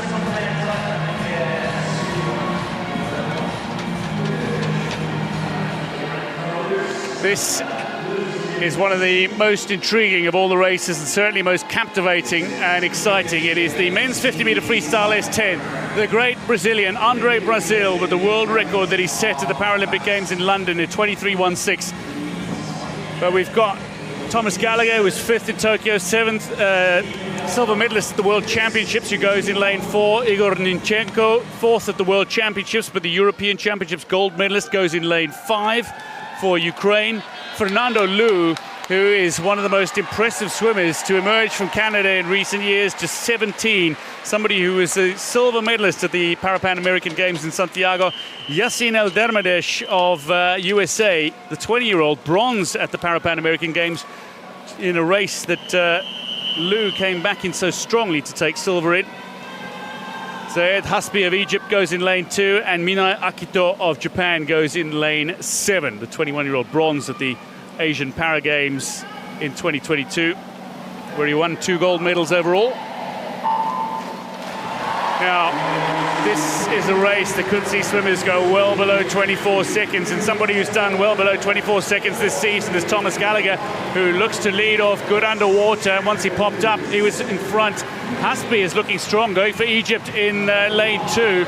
Nimchenko trying to come back, and Fernando Liu finishes strong, but this is going to be a really quick time from Gallagher, who touches in 23.33 ahead of Nimchenko. Hasbi held on to finish 3rd ahead of Fernando Liu of Canada.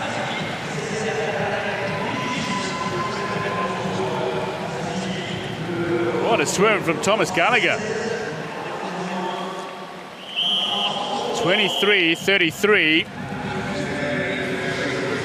That's his quickest. Because it's only 1 lap, the start is everything. Gallagher plunges into the water. Pops up, but he's already ahead. Here he is, almost half a body length to a body length ahead of everyone else. And he just continues to extend that lead. Having a lead like this in a 50 is rare. Rarely do you see people finish like this. And he went 23.33. And just to give you a sense of how fast that is, that's just shy of 0.2 above Andre Brasil's world record, which has, you know, stood since 2012. If that record went down tonight, that would be amazing. Well, it's something that Thomas Gallagher maybe seems to have his mind set on. He wins the first heat ahead of Nimchenko. Hasbi of Egypt with a fine 24.75, a new PB.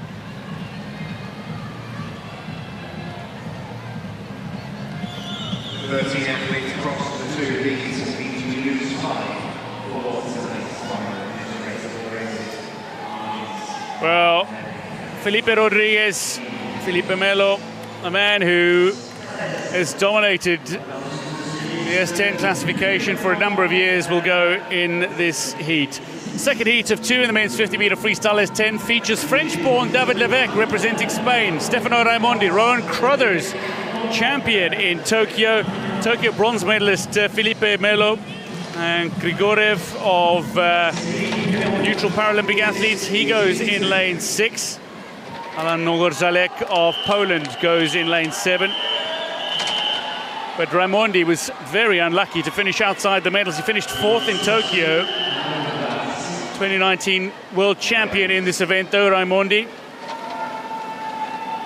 2nd at the European Championships earlier this year. But watch out for Crothers going for Australia in lane 4.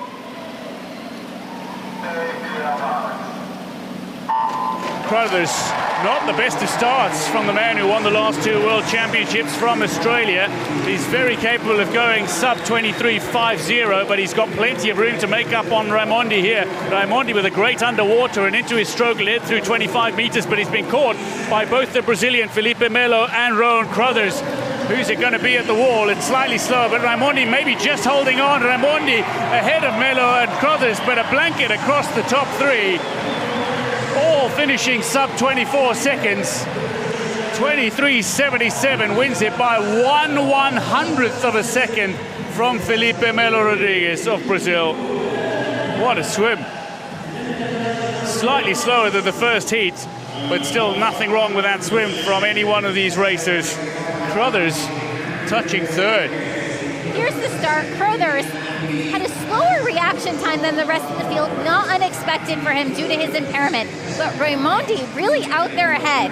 And Raimondi has not been in the medal stand so much for this race. The 50 freestyle has not historically been his best. That's really Melo and Crothers who have dominated. Crothers really coming back here, but Raimondi came in with that huge surge at the end, that finish.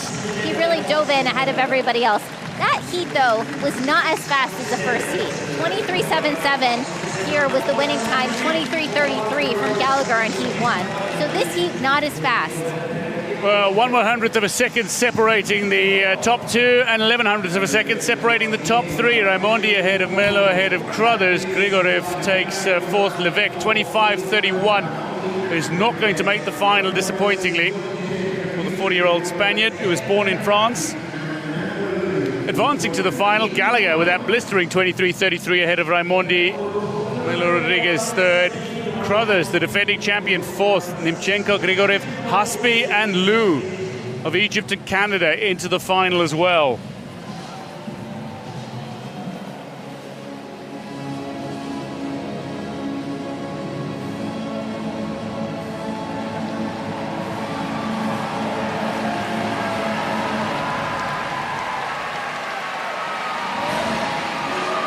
The athletes making their way out for the women's 50-meter freestyle S10, featuring Kira Stevens, who's last to make her way from the call room, the 21-year-old, more of a breaststroker. This is the women's 50-meter freestyle S10 heats. 2 heats to come. Aurélie Rivard, the world record holder, 27.37. She'll go in the 2nd heat. Susanna Cole, Ariana Hunsaker, Chen Yi, Alexa Leary, who's an S9 swimmer, Alessia Skortekini, Elizaveta Sidorenko, and Kira Stevens, the swimmers who go in the 1st heat. But Alexa Leary, the 23-year-old World Championship silver medalist in the 50 free S9, and a swimmer to watch. She might be an S9 swimmer, but she's comfortably sub 28 seconds, which could put her in the medals in this race. But she's up against Rio 2016 bronze medalist Chen Yi, 2017 world champion, an Asian Para Games champion as well in 2022. Alessia Skortekini, who missed out on a medal in Tokyo. She finished 4th, but silver at the World Championships and gold at the last European Championships. Skortekini, one to watch, 27.71 this season.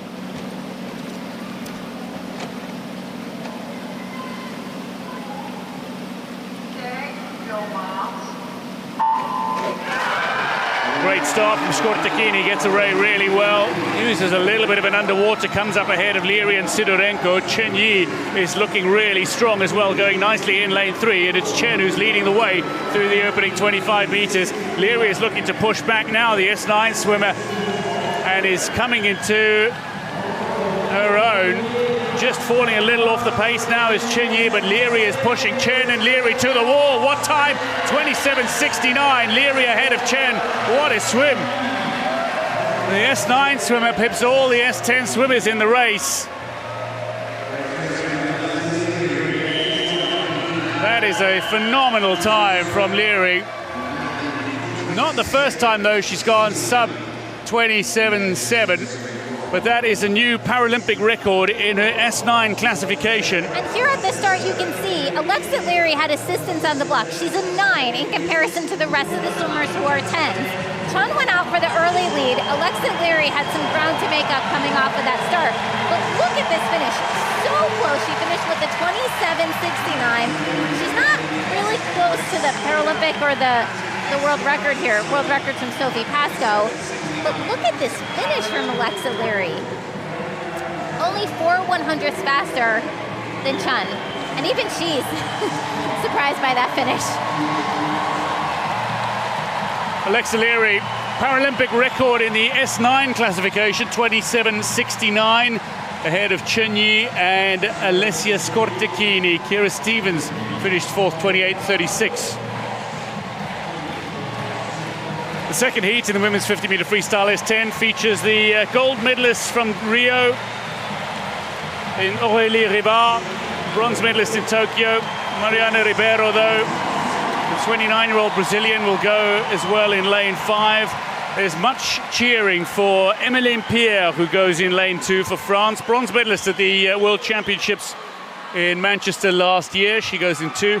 Bianca Papp of Hungary in 1. And Colombia's Maria Barrera, 6th in Tokyo, goes in lane 3. But cheers are for Emmeline Pierre. 28.36 this season. Can she go quicker in the final? USA's Christy Raleigh Crossley, the 37-year-old mother of 3, goes in lane 6. Jasmine Greenwood, one of 2 teenagers who goes in the outer lanes for Australia, in lane 7. And Katie Cosgrove of Canada goes in lane 8. The 18-year-old looking to make the 50-free final for the first time in a major international competition. But Rivard, her compatriot, goes as the world record holder and 4-time and reigning world champion in this event in lane 4.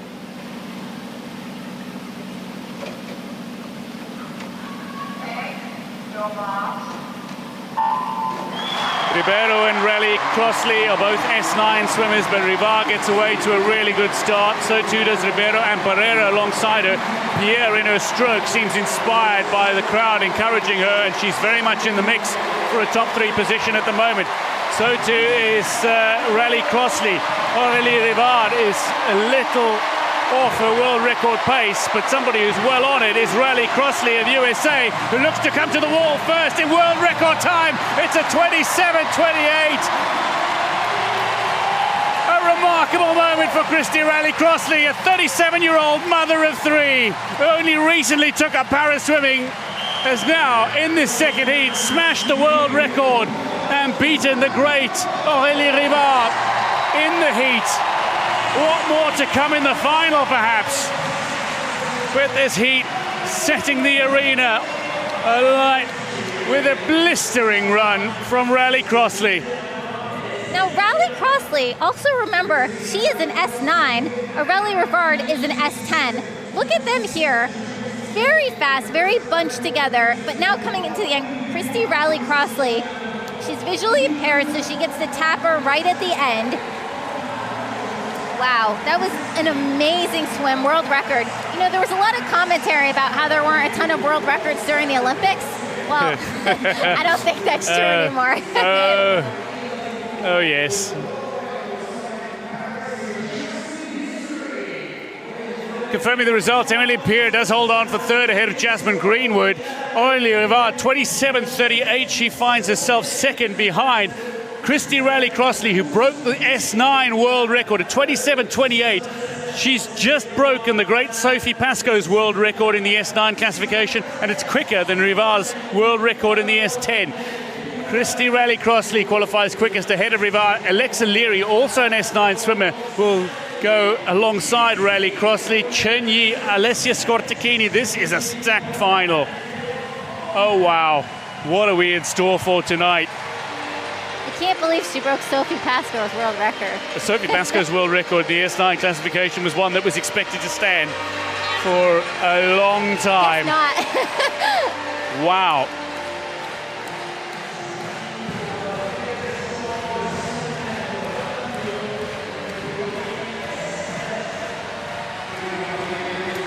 Competitors in the men's 100-meter butterfly S13 make their way out onto the pool deck.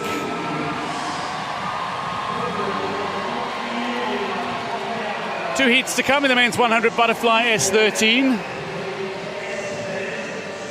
World record holder, the great Ihar Boki, 53.72, his Paralympic record of 53.80. This race features two Spaniards in Enrique Alhambra and Juan Ferron. Philip Hebmuller will go for Germany as well, the 17-year-old, so too the teenager from South Africa, Nathan Hendricks. Muzaffar Tursungayev goes for Uzbekistan in lane 3. He was bronze medalist in Rio and 5th in Tokyo. But the silver medalist in Tokyo was Oleksiy Virchenko, and the Ukrainian goes in lane 4 in this first heat. He's gone 55.25 so far this year. Nathan Hendricks, the 19-year-old, 8th at the World Championships last year. He's aiming to break 60 seconds for the first time. He goes in lane 2 for South Africa, the first South African swimmer in the pool at Paris 2024. Watch out for Alhambra, 3rd at the World Championships last year, the 20-year-old. Generally off the starters blocks really quickly, but Virchenko has a great reaction time and he's quickly off the blocks and into his stroke. Virchenko well ahead of Alhambra at the moment. Tursungayev looks fairly comfortable as well into his stroke, and not too far off the mark is Juan Ferron. Hebmuller and Hendricks a little behind already, but it is Virchenko is leading the way up to the 50, 2 lengths of the pool in this men's 100 fly S13. Virchenko, as you said, he's first at the wall here, great underwater, comes out, doesn't breathe the first stroke, and now goes in. He was silver in Tokyo, and he won in 2022 and 2023. But it's difficult in this event because it's historically been dominated by Ihar Boki, who is just a phenomenal swimmer. Right now, though, it's all Virchenko. He seems to be tightening up a little bit at the end and getting chased by the Spaniard right here. Let's see if he can hold on. Alhambra closing quickest, but it is going to be Virchenko only just ahead of Alhambra. Tursungayev finishes 3rd. Hendricks finishes 4th. That's a good swim from the South African, who goes sub 60 seconds for the first time, a 59.51. But look at the Virchenko out in 25. Touches in 57.25. Here's the start. Virchenko, great start. Stayed underwater for a while. Really went into that underwater. Then he pops up. He led this race from start to finish. He started to get a little tired at the end and really got chased down during that second 50. Here he is at the wall. He's got such great underwaters, and he really maximizes every single wall. Here he is way ahead. And it was only at the end that you could see him start to get very tight. And for these visually impaired swimmers in the S13 classification, you saw one of them with a tapper, but not all of them will use tappers. Yeah, Hendricks of South Africa with the tapper. Virchenko touches ahead of Alhambra. Tursungayev 3rd, Hendricks 4th. He'll be watching the clock in the second heat. The start list for the second heat features France's Alex Portal. But watch out for lane 4. Representing neutral Paralympic athletes is Ihar Boki. Gold medalist in 2012, in 2016 and 2020. 5-time world champion, reigning European champion, 3-time Paralympic Games gold medalist in this event. Has both the Paralympic Games record and the world record. To say he is dominant in this event is an understatement. He is the swimmer to catch. But Alex Portal, 4th in Tokyo, but silver at the World Championships at both 22 and 23. He'll be looking for something big, swimming in front of his home fans. Aslanov, bronze medalist in Tokyo, goes in 3. Boki gets away strong, so too does Portal. Look at the underwater from both Boki and Portal. They come up effectively side by side, and Alex Portal is looking to lay down the gauntlet here in the opening 25 meters. He leads Boki. Vladimir Sotnikov, the 20-year-old, 6th at the European Championships, goes out hard, but can he hold on? He looks to be 3rd at the moment, but it is only just Portal ahead of Boki at 50. Oh my God, Alex Portal. The crowd was so loud for him at the start. They actually had to tell them to calm down a little bit. And here Boki coming back during the second 50. But Portal, I wouldn't have expected him to challenge him during that first 50 the way that he did. No, this is a remarkable swim from Portal. He's still holding on for second. Boki comes into his own. Ihar Boki somebody who is well capable of swimming world record time. Is he going to challenge his own world record here? No, just outside, 54.23. Alex Portal touches second. And the bronze medalist from Tokyo, Pankov, Pankov manages to beat Aslanov, the bronze medalist in Tokyo. Pankov, who was a silver medalist in Rio. But Boki, very comfortable. 54.23. And here's the start. Alex Portal, I love the way he swam this first 50. It might have been a little bit too fast for him because he couldn't keep up with Boki in the back, but he went for it. Here's Boki. He was not ahead at the first 50, but he's got this very controlled stroke. Here's his butterfly. He's not breathing every single stroke. He's always in control. He's very deliberate. At the wall, Alex Portal just ahead of Boki. He stayed underwater, he had a great turn, and it was in the second 50, here's Portal, he actually went deeper than Boki, and it was during the second 50 that Boki just kind of took off. Great swim from Portal though, but would you bet against Boki claiming his 17th gold medal? Definitely not. That was an incredible opening 50 from Portal. Yeah, he got a little tired. But showing just the swimmer he is, Boki, who's got some in reserve there. Let's not forget. No. And remember, they don't even know their times yet, right? They'll find out once they get out. Confirming the results, Boki ahead of Portal, ahead of Pankov, Sotnikov fourth, Saito Genki of Japan fifth. What that means is these 8 swimmers advance to the final. Boki ahead of Portal, Virchenko, Alhambra, Tursankhajayev, Henriks, Pankov and Juan Ferron means 2 Spaniards will feature in the men's 100 flyers 13 final.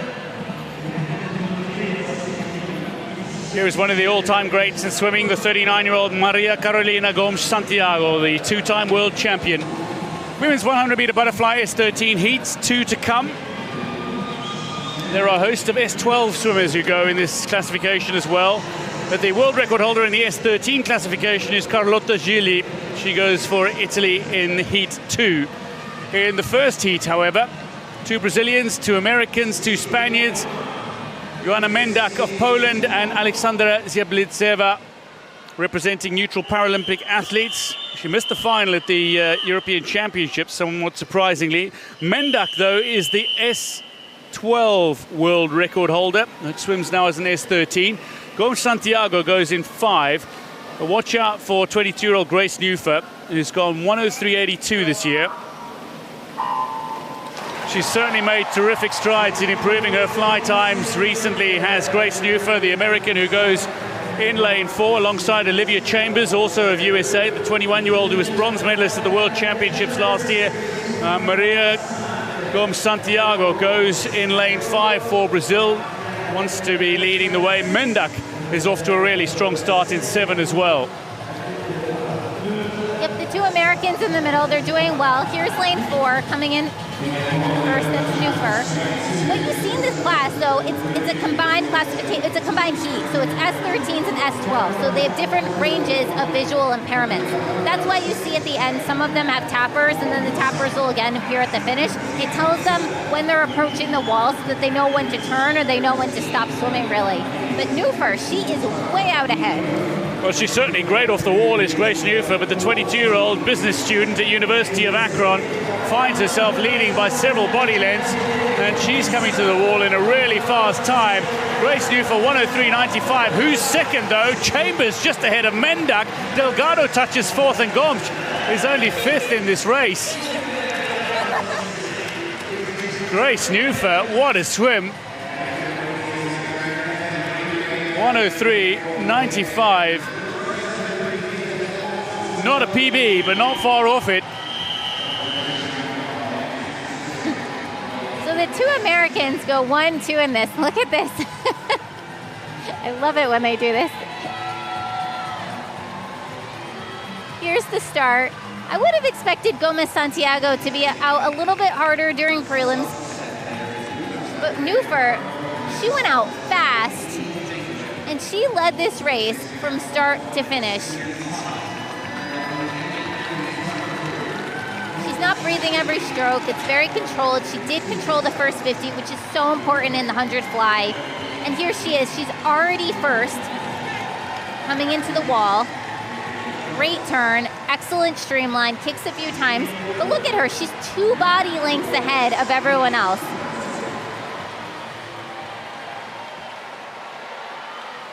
Phenomenal swim from Nufa, who touches just, who's won this by a comfortable margin from Chambers, who touches just ahead of Mendak for second. So Nufa ahead of Chambers, ahead of Mendak. Delgado, who's also a para-athlete, finds herself touching fourth. Start list for the second heat in the women's 100 fly S13 features Tokyo gold medalists Carlota Gili, the world record holder, defending champion, 3-time world champion. Also features Muslima Odilova, silver at Rio.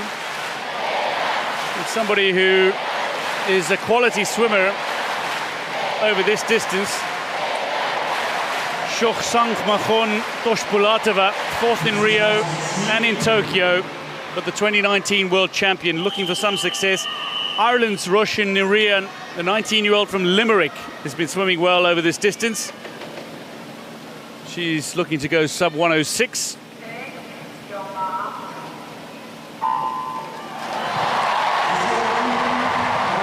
Watch out for the underwater of Gili. Nirian as well, alongside Gili. Odilova comes up strong, but it's at the moment Gia Pergolini of USA, who was fifth in Tokyo, silver medalist at the World Championships 2 years ago, who is leading the way. She took a little bit of a break from swimming in 2023, missing the World Championships. Not quite sure what to expect from her in 2024 now as a result of that, but Pergolini is still very much in the mix, but Carlota Gili looks to be leading through 50. Gili's hard to miss. She's in that pink suit. So she really stands out in the crowd. Excellent underwater. She pops out first. She seems to be just ahead of everyone else, so she's really got to hang on. And Gia Pergolino has now faded to the back. So Gili is looking to dominate. At the moment, it is Odilova who's in second, Nirian of Ireland in third, Toshpulatova in fourth. Pergolini is being left a little behind here, but it is Gili who's dominating. The Tokyo gold medalist is going to come to the wall and touch first. She does so. The Italian ahead of Odilova. Toshpulatova touches third, ahead of Nirian of Ireland. Berra touches fifth for Italy. That's a great result for Uzbekistan to have two of their swimmers in the top three, but Gili wins it comfortably.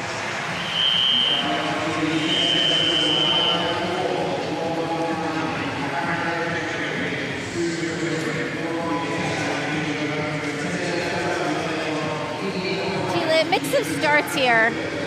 Some of them faster than others, but Gili is always in that pink suit. She stays underwater a pretty long time. Here you saw the American. She went out really quickly, probably overswam this first 25, whereas Gili kept this very controlled.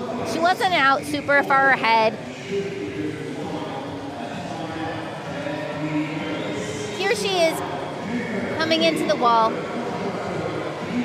The American right here at the bottom of the screen, you can see this is where she started to fall behind. Gili, though, good turn. She was just ahead of everyone else at the 50, but then it was during the second 50 that she started to assert control. This by far the quicker heat, even though the winning time was slower than the first heat, which meaning more swimmers will qualify for the final. That's certainly Nirian in with that 106.40. Toshpulatova, Odilova and Gili will all advance comfortably to the final as well. So advancing to the final quickest is Grace Nufa, ahead of Carlota Gili, the world record holder.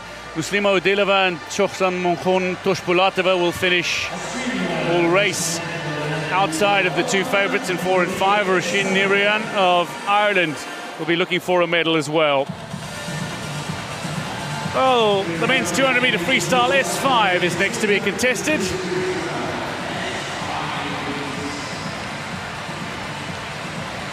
Last to make his way out of the call room.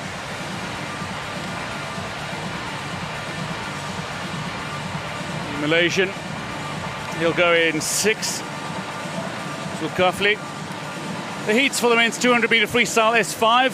2 heats to come. Francesco Bucciardo was Paralympic record and world record holder. He'll go in the second heat. Kevin Moreno turns 19 today, the Colombian. What a day as he goes in lane 7. Khalil, Wang, Pulver, Komarov and Zulkifli going in lanes 2 to 6, and Moreno in 7. Egypt's Zayed Khalil turns 24 next week as well. Wang Liqiao, 30-year-old silver medalist in the 100 free at Tokyo. Silver in the 200 free at the Asian Para Games in Hangzhou.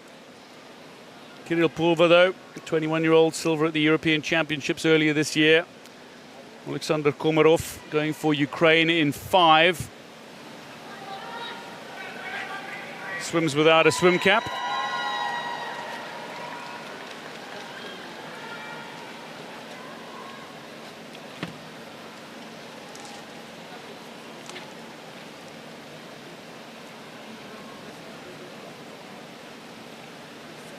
Just a little hold up because of the backstroke flags.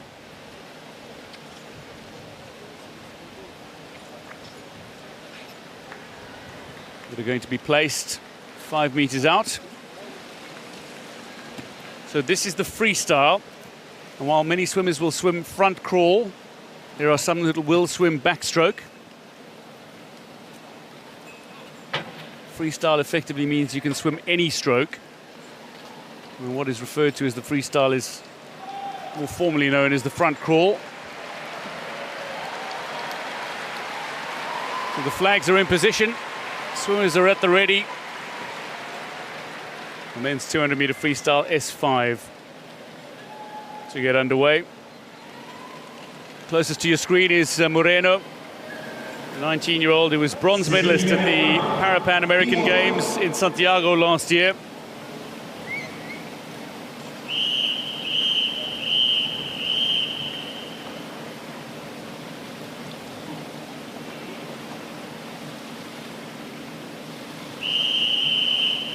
Some of the swimmers start in the pool for this freestyle. In para swimming, you can start in the pool or from the blocks. Now, Wang Liqiao usually gets off to a really good start. The silver medalist in the 100 free in Tokyo, silver medalist in the 200 free at the Asian Para Games in Hangzhou. How quickly is he going to take this race out, and how much will he have left in the tank coming back? Wang Liqiao is leading the way from Kirill Pulver, the NPA athlete, silver at the European Championships this last year, and indeed Alexander Komarov of Ukraine, the 36-year-old 100-meter freestyle world champion, who goes in lane 5. Right, and it's exactly what you said. It's how fast is Wang Liqiao going to take it out? He's got the advantage on the start, and he's got the advantage on the turns. And so what's important for Pulver, for example, is he can't panic, because he's going to have the advantage for the swimming part of it. 200 for the S5 classification is the longest event that they have to swim. So for the lower classes, it only goes up to the 200. For the higher classifications, it goes up to the 400.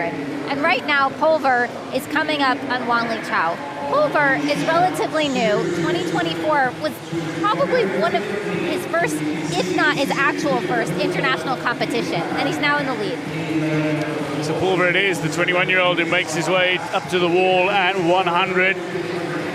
Touches and makes the turn ahead of Wang Liqiao. Komarov is not too far off as well, looking to make a move on Wang Liqiao, who's a little more dominant over the 100 meters. Just wonder if he's maybe gone out a little too hard, but generally likes to take the race out hard. And it is Komarov who's coming up on the shoulder of Wang now and looking to go past the Chinese swimmer. So Pulver leading the way by a very comfortable margin. Pulver is out way ahead. Bocciardo has dominated this event. He won it in Tokyo, he won it in 2022, he won it in 2023. And now Pulver, it does seem like he's going to give him a run for his money in the finals. Pulver is looking very strong and very comfortable at the moment. And you can see the way Pulver swims. He's all upper body. Everything is coming from his arms. He's not really kicking. He's got that very slow stroke. Everything, it's all about trunk control. It's about his shoulder movement. He's rotating while in the water. He's maintaining a high body position. This is why he's so far ahead of everyone else. It's this clean stroke. So Pulver leading the way. He'll come to the wall ahead of Alexander Komarov. Touches in 2:34.31. Komarov in 2:38.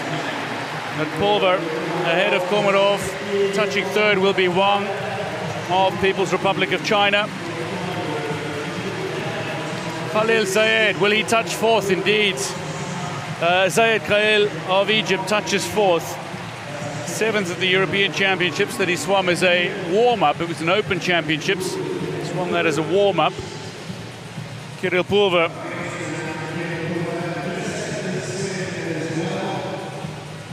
Takes the first heat in the men's 200 free S5.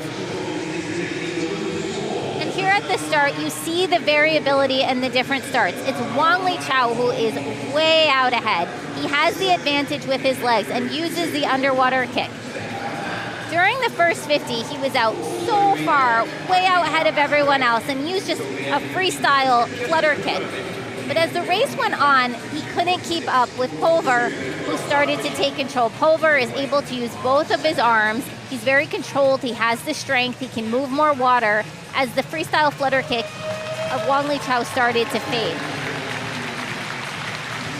And you can see, again, at the turn, Wang Liqiao has the advantage. Pulver doesn't really get much off the walls, but he starts getting into his stroke very quickly. That's key. The quicker he can start getting into his stroke, the better he is, which is what he does. Fantastic finish from Pulver.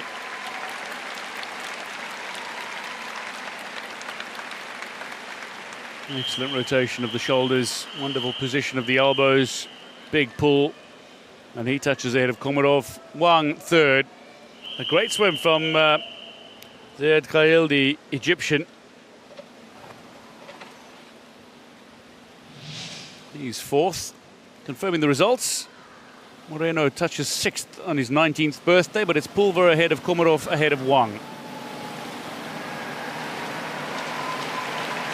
Angchayapum of Thailand, Guo of China, Italy's Bocciardo, Pons of Spain, Huerta of Spain, and Colombia's Rincon, who go in the second heat of the men's 200 freestyle S5.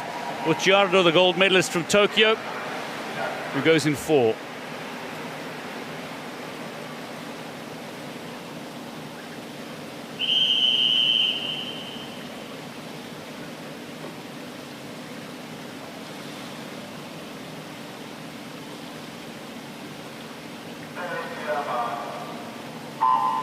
Now, Guo Jincheng, the 23-year-old Asian Paragames champion, 4-time Paralympic Games gold medalist, goes in lane 3. This is not his best event, but it's an event that he can challenge for medals in. He will lead out. He's got a superb underwater and he's really good off the walls. But in the stroke, Francesco Bocciardi is going to be the swimmer to catch. Antoni Pons of Spain looking to challenge Bocciardo as well, going in lane 5. And at the moment, Luis Huerta, who's 4th in Tokyo, the World Championship bronze medalist last year, who's not too far off as well from the silver medalist at the World Championships in Antoni Pons. So you should basically, when you watch this 200, you should close your eyes and then wake up again at the 150, because it's probably going to be a very different race. Right now, Jincheng Guo went out very quick. You saw Wang Liqiao, these phenomenal starts when they don't have any use of their arms. Instead, he's solely relying on his legs. He went right into that freestyle kick. You see that Jincheng Guo, he's on his back. But now comes Francesco Bocciardo. He's got the use of both of his arms, and he's pulling up on him right now, heading into the 100. These three are neck and neck right now. So it is Guo ahead of Bocciardo, ahead of Pons. And Bocciardo and Pons for years have enjoyed some fantastic battles in this race. Tokyo gold medalist Bocciardo, Tokyo silver medalist Pons. Bocciardo completed the 100, 200 and 400 freestyles sweep in Tokyo, 3-time world champion. And this is a good-looking swim, leaving Guo behind at the moment are Bocciardo and Pons, but Bocciardo is pulling away as he comes up toward the mark at 150. Bocciardo is now securely in the lead. That was a great turn for him. He's more than a body length ahead of the Spaniard. And now Jean Chang-Guo has faded way into third, not even really in the running for first or second at this point. Bocciardo has dominated this event for a while. I think really the only one that can maybe touch him is Pulver or Ponce-Bacharn. And at the moment, Ponce finds himself well off the pace of Bocciardo. But again, the question remains is how much Ponce is leaving in the tank for the final. Bocciardo looking to come home in the quickest time in the heats. Indeed he does. He touches in 2:33.12. So the world record holder and reigning champion ahead of Ponce. It will be Guo to touch third. 2:44 for the Chinese swimmer, well outside his best. Huerta touches fourth. Puchit Anchayapom of Thailand turns 23 in a couple of days. Didn't make the Tokyo final, looking to make the final here. Touches in 2:56.57. But it is the Italian supremely confident in this event who claims the win. Third for Guo.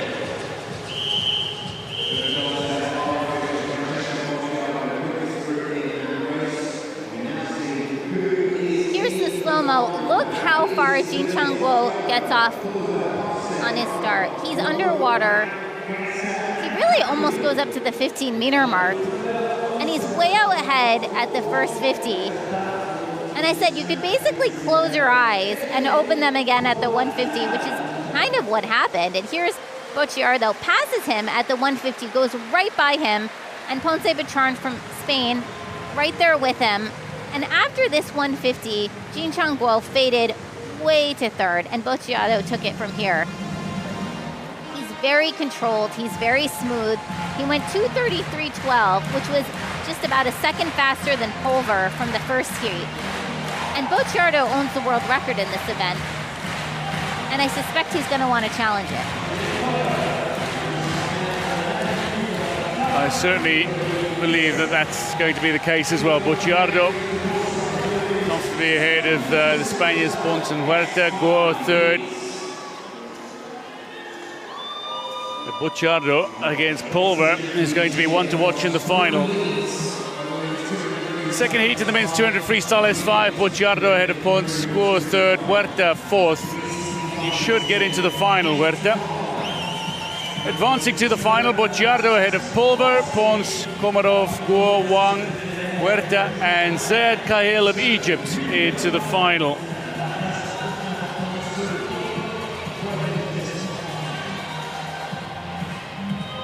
Kupilova, World Championships bronze medalist, the 24-year-old from Czechia. There is Clémence Paré of Canada. Somebody based out of the High Performance Center in Quebec. The 21-year-old will go in this heat. Women's 200-meter freestyle S5 heats. There are 3 heats to come. Well, the great Beatrice Hess, the Paralympic record set in Sydney, would you believe? No, that's unbelievable. The start list. Women's 200 freestyle S5 features Irina Poida, who goes in 4, and Agata Kupilova of Czechia goes in 5. Estefany Rodriguez of Brazil in 6. Paré of Canada in 7. Deviatova, NPA athlete in 2, and Yui Maori of Japan goes in 3.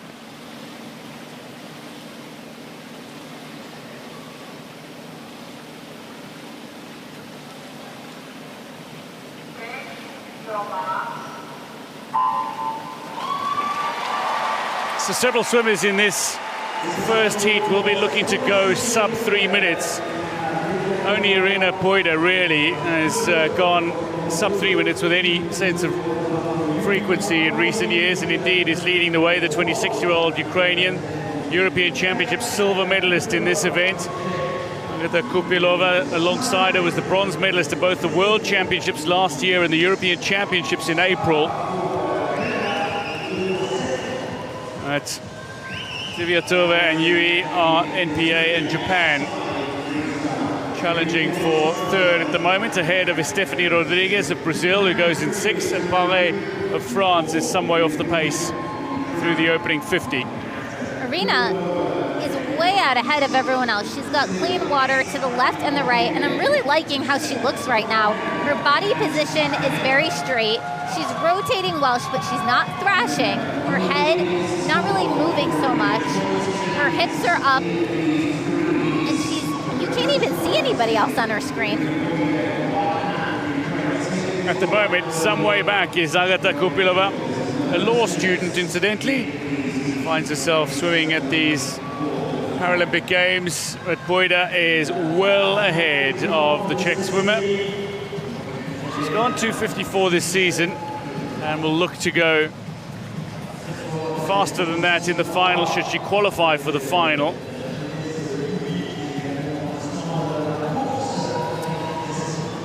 What's hard for the Ukrainian here is that because the 200 is really the distance event for this classification, it's hard to keep up her speed as she goes into the third 50. All she has is her arms. Her legs aren't really helping her here.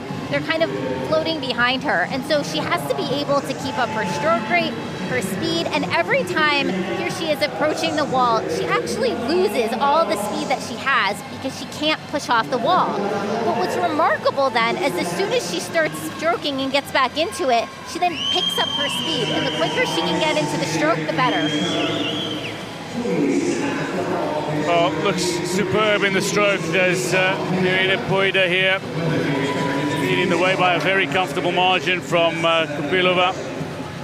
Mari has got herself into third at the moment, the Japanese swimmer who was sixth in Tokyo and bronze medalist at the World Championships a couple of years ago. But it is going to be the Ukrainian, and she'll go well below 3 minutes.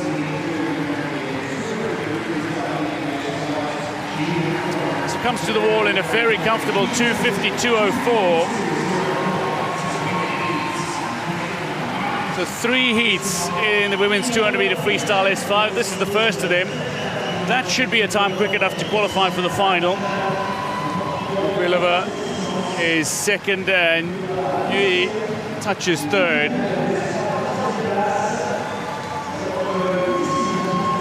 Viatova fourth. Rodriguez will come home fifth. And Clémence Paré, 25 meters to go in the pool for the 21-year-old.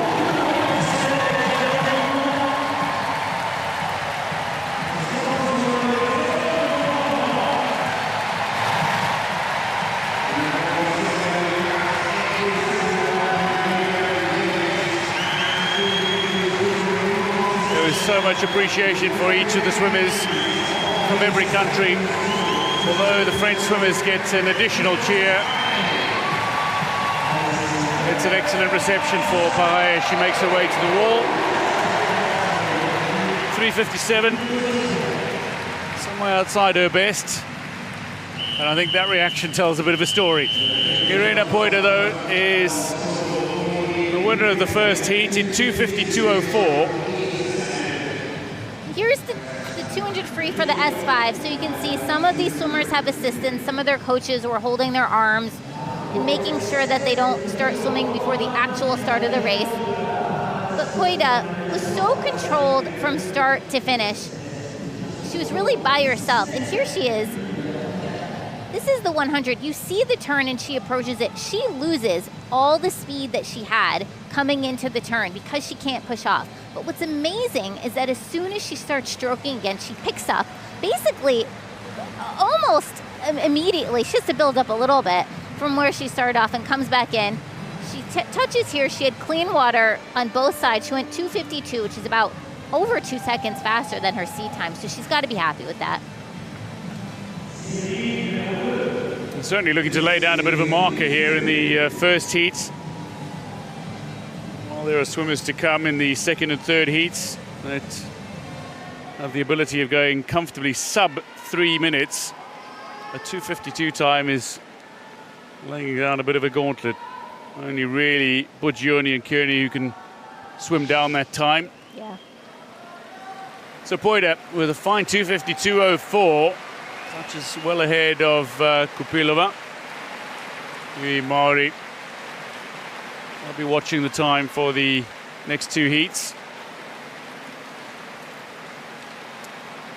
Swimmers in the second heat of 3 in the women's 200-meter freestyle S5 features a bronze medalist from Tokyo, Monica Boggioni, the 26-year-old, world champion last year. She is the reigning European champion as well. There's Meryem Tunuk, the 15-year-old from Turkey, 8th in the World Championships final a couple of years ago.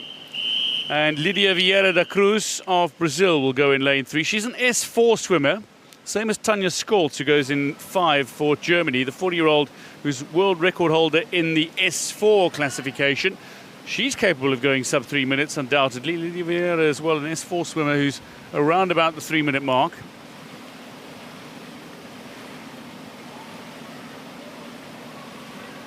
Hannah Willett of Canada, 18 years old, goes in lane 1. And Maria Tsevelecki of Greece, turned 14 last week, will go in lane 2. Elizabeth Noriega of Argentina will go in 6. The 37-year-old who was 4th at the World Championships 2 years ago, but a bronze medalist at the Pan American Games in Santiago last year.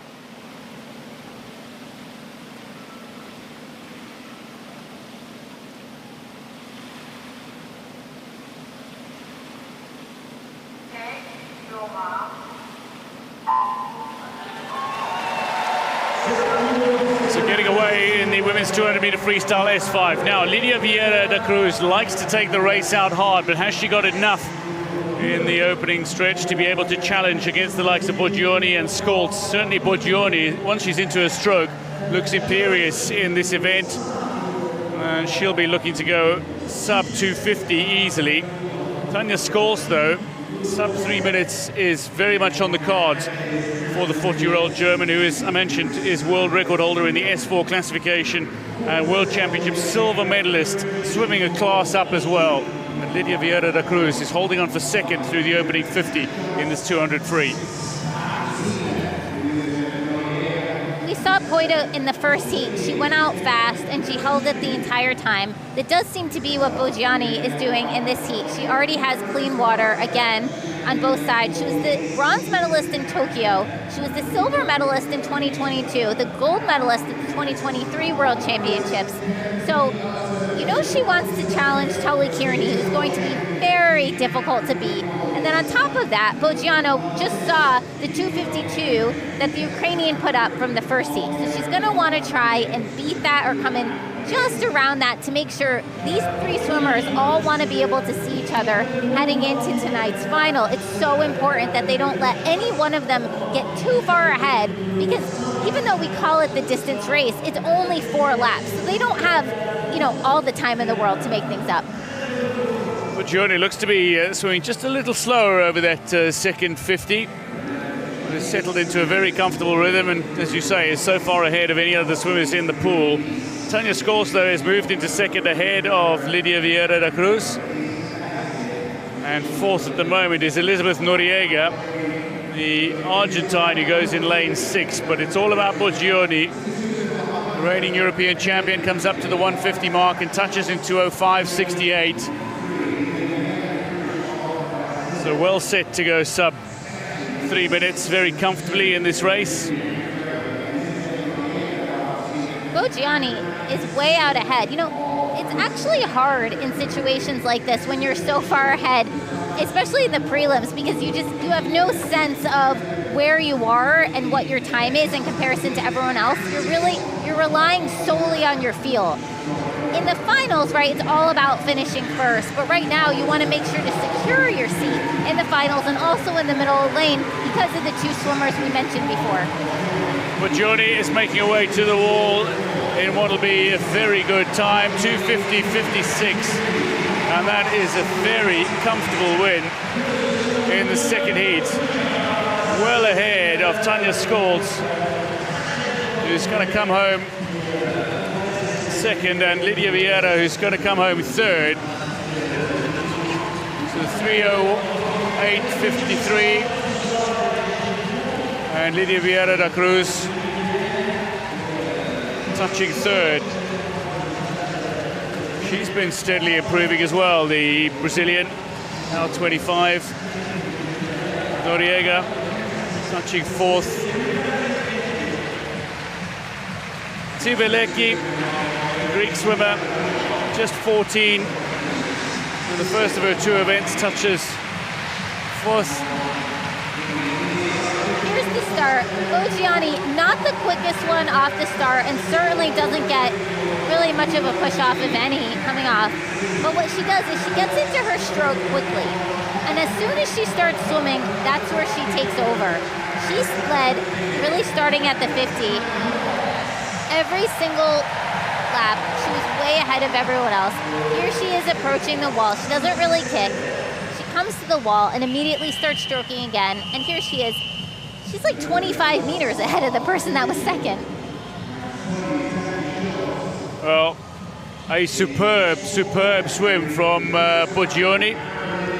But Tanja Scholz has broken the Paralympic record in the S4 classification with her 3:08.53 as she finished in second in the race, but some way back. Effectively 18 seconds back of Bogiani.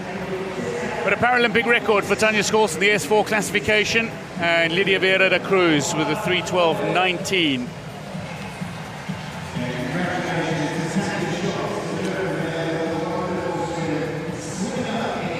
Start list for the 3rd heat in the women's 200-meter freestyle S5 features the world record holder Tully Kearney, who will go in lane 4, but also 3 swimmers from China, Yao Chuan, Liu Yu, Lu Dong, who are all capable of challenging. Certainly, Liu Yu, the 35-year-old who was gold medalist at the Asian Para Games, is closest to Kearney in terms of times this season. But Karina Hernandez goes for Mexico in lane 1, and the great Sumaya Boyachi goes for Turkey in lane 2. Going for Thailand as well, Wilasini Wongnontapong going in lane 7.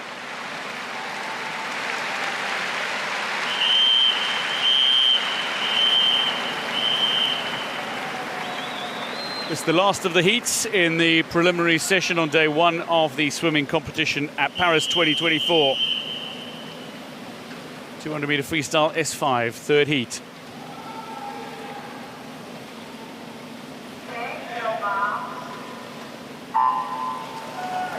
Tully Kearney, the 27-year-old Tokyo 2020 silver medalist, also won gold in the 100 free in Tokyo, 2019 and 2022 world champion.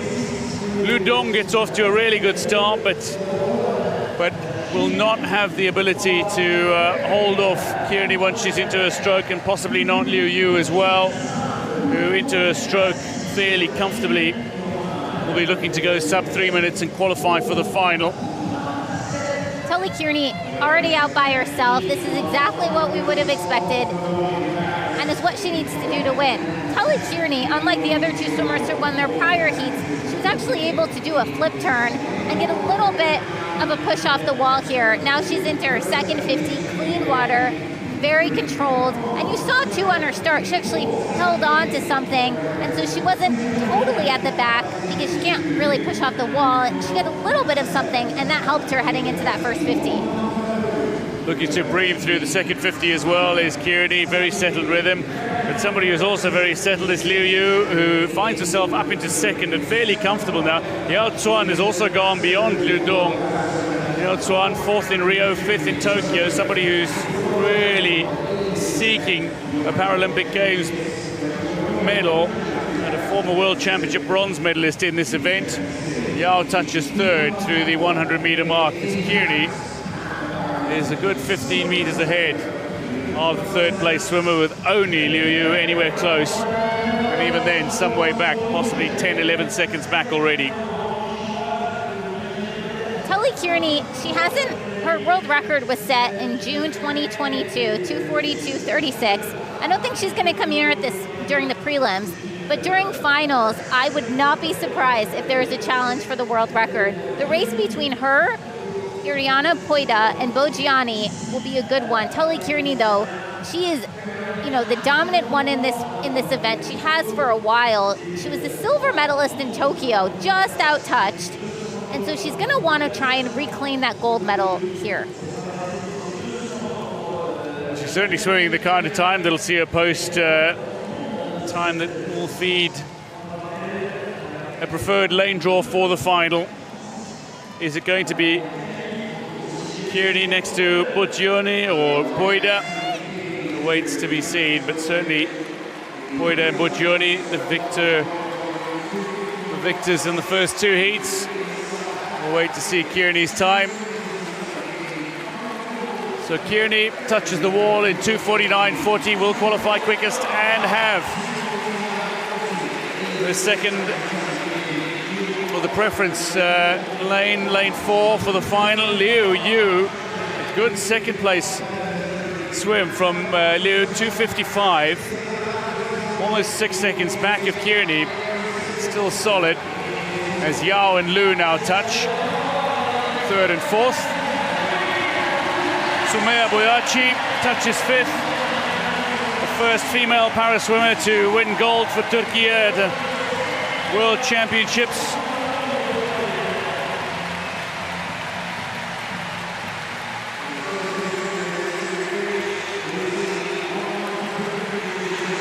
Kearney 2:49.40, the fastest of the three heats.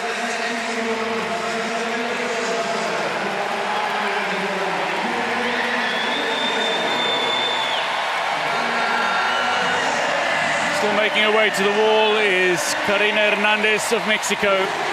And the crowd very enthusiastically getting behind the Mexican swimmer. More of a 50 and 100 meter specialist, to be fair, the 30-year-old.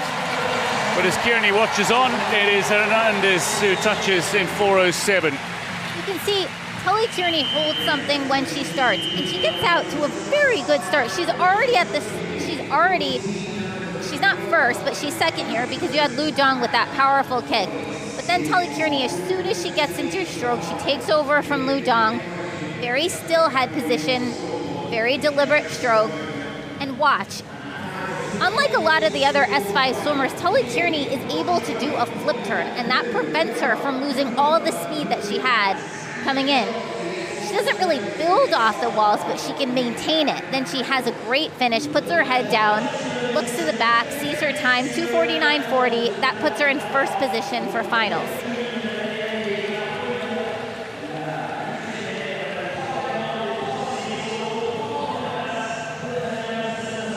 Great win from Kearney ahead of Liu. Will be looking to keep up in the final, push for a place on the podium, but it is going to be a very tough ask given that Buttigioni and Poida looked so imperious in their respective heats. Tully Kearney looks well set for another success. Indeed, looking to go one better than she did with her silver in Tokyo.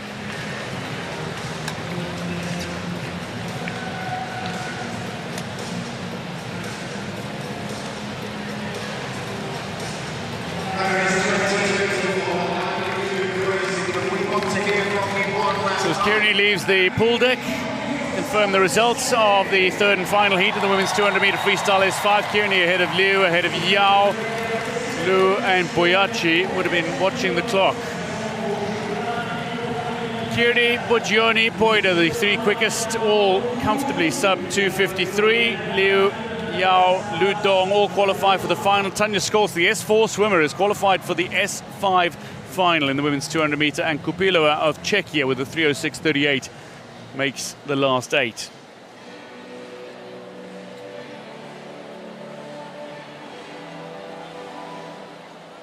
Well, what a session it's been.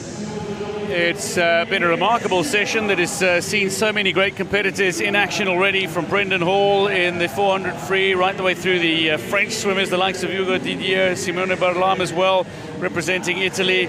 We saw Yipin Shu in action, William Ellard and Bandera, who'll be poised to go against one another. The likes of Poppy Maskell sticking her name up, a Paralympic record for Jiang in the race, and a world record for Christy Raleigh Crossley in the women's 50-meter freestyle S10, with a final still to come. We saw plenty of action in this morning session, the preliminary session on day one of the para swimming competition at Paris 2024.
What a session, and there's plenty to look forward to in the evening session as well. Deb, your thoughts briefly on this session? So, great session. Love the men's S10 50-meter freestyle. Crothers not going in first tonight. He has some work to do, but remember, when he wins, he has a big, if and when he wins, he's got a big celebration. So he's going to be hunting for the gold medal. Bandera also has some work to do, but what I'm really looking forward to is the 400-meter freestyle. 400 freestyle is stacked from both the men's and the women's. But that concludes then the preliminary session on day one of the Paris Swimming Competition of Paris 2024. We look forward to your company for more exhilarating action in the final session, where there are 15 gold medals up for grabs. But for now, from the Paris Stade de France Arena, it's goodbye.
IBC English commentary.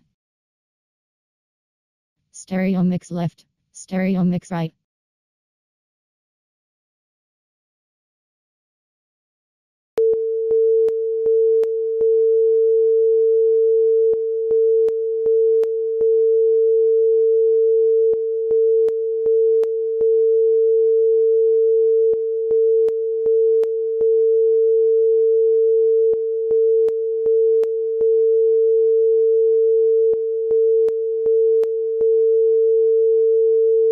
IBC English commentary. Stereo mix left, stereo mix right.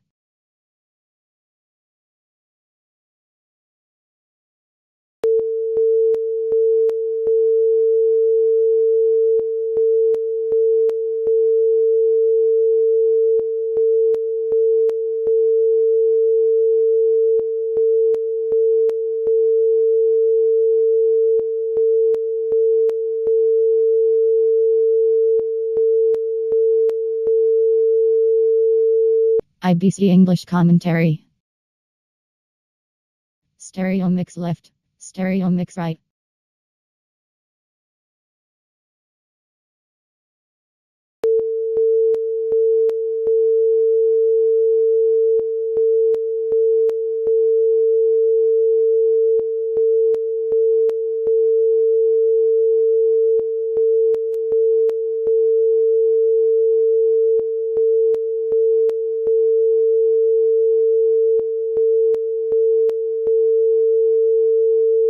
IBC English commentary. Stereo mix left, stereo mix right.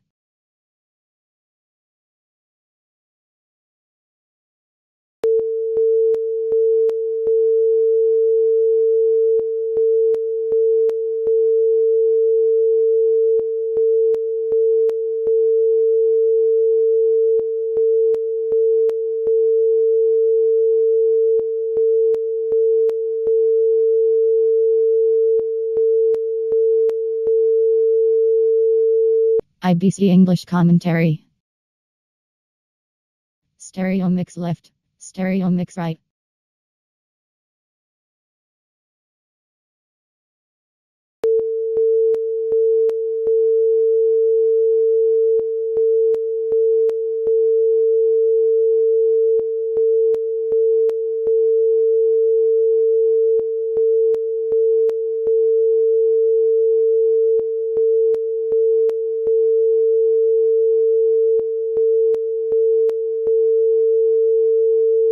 IBC English commentary. Stereo mix left, stereo mix right.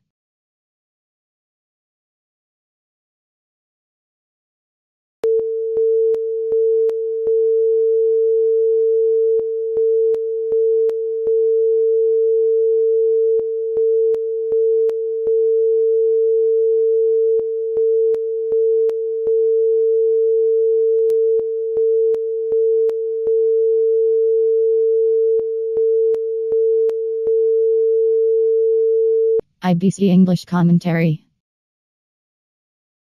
Stereo mix left, stereo mix right.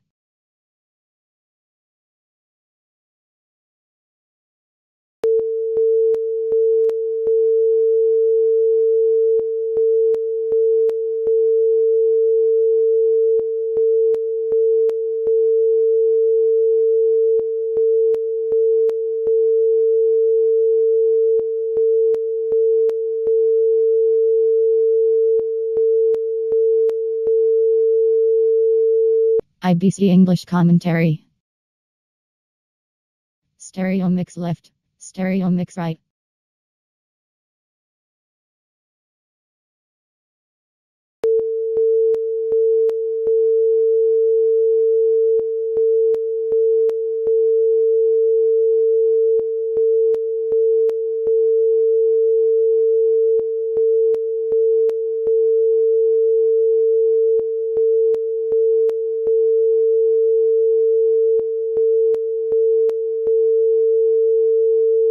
IBC English commentary.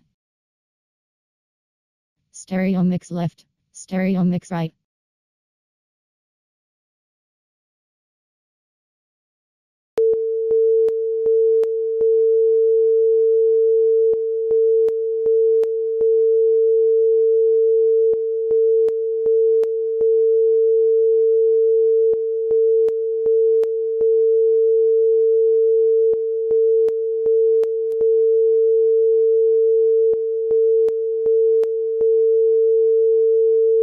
IBC English commentary. Stereo mix left, stereo mix right.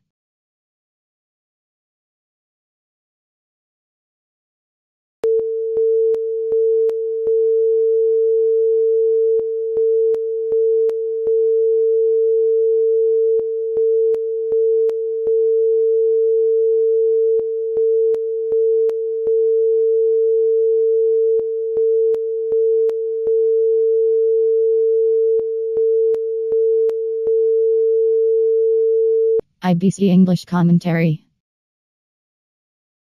Stereo mix left, stereo mix right.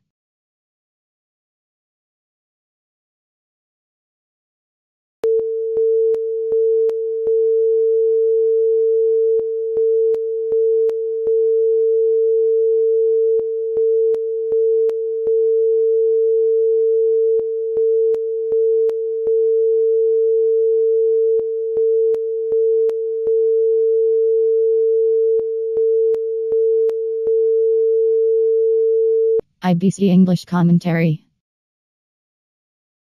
Stereo mix left, stereo mix right.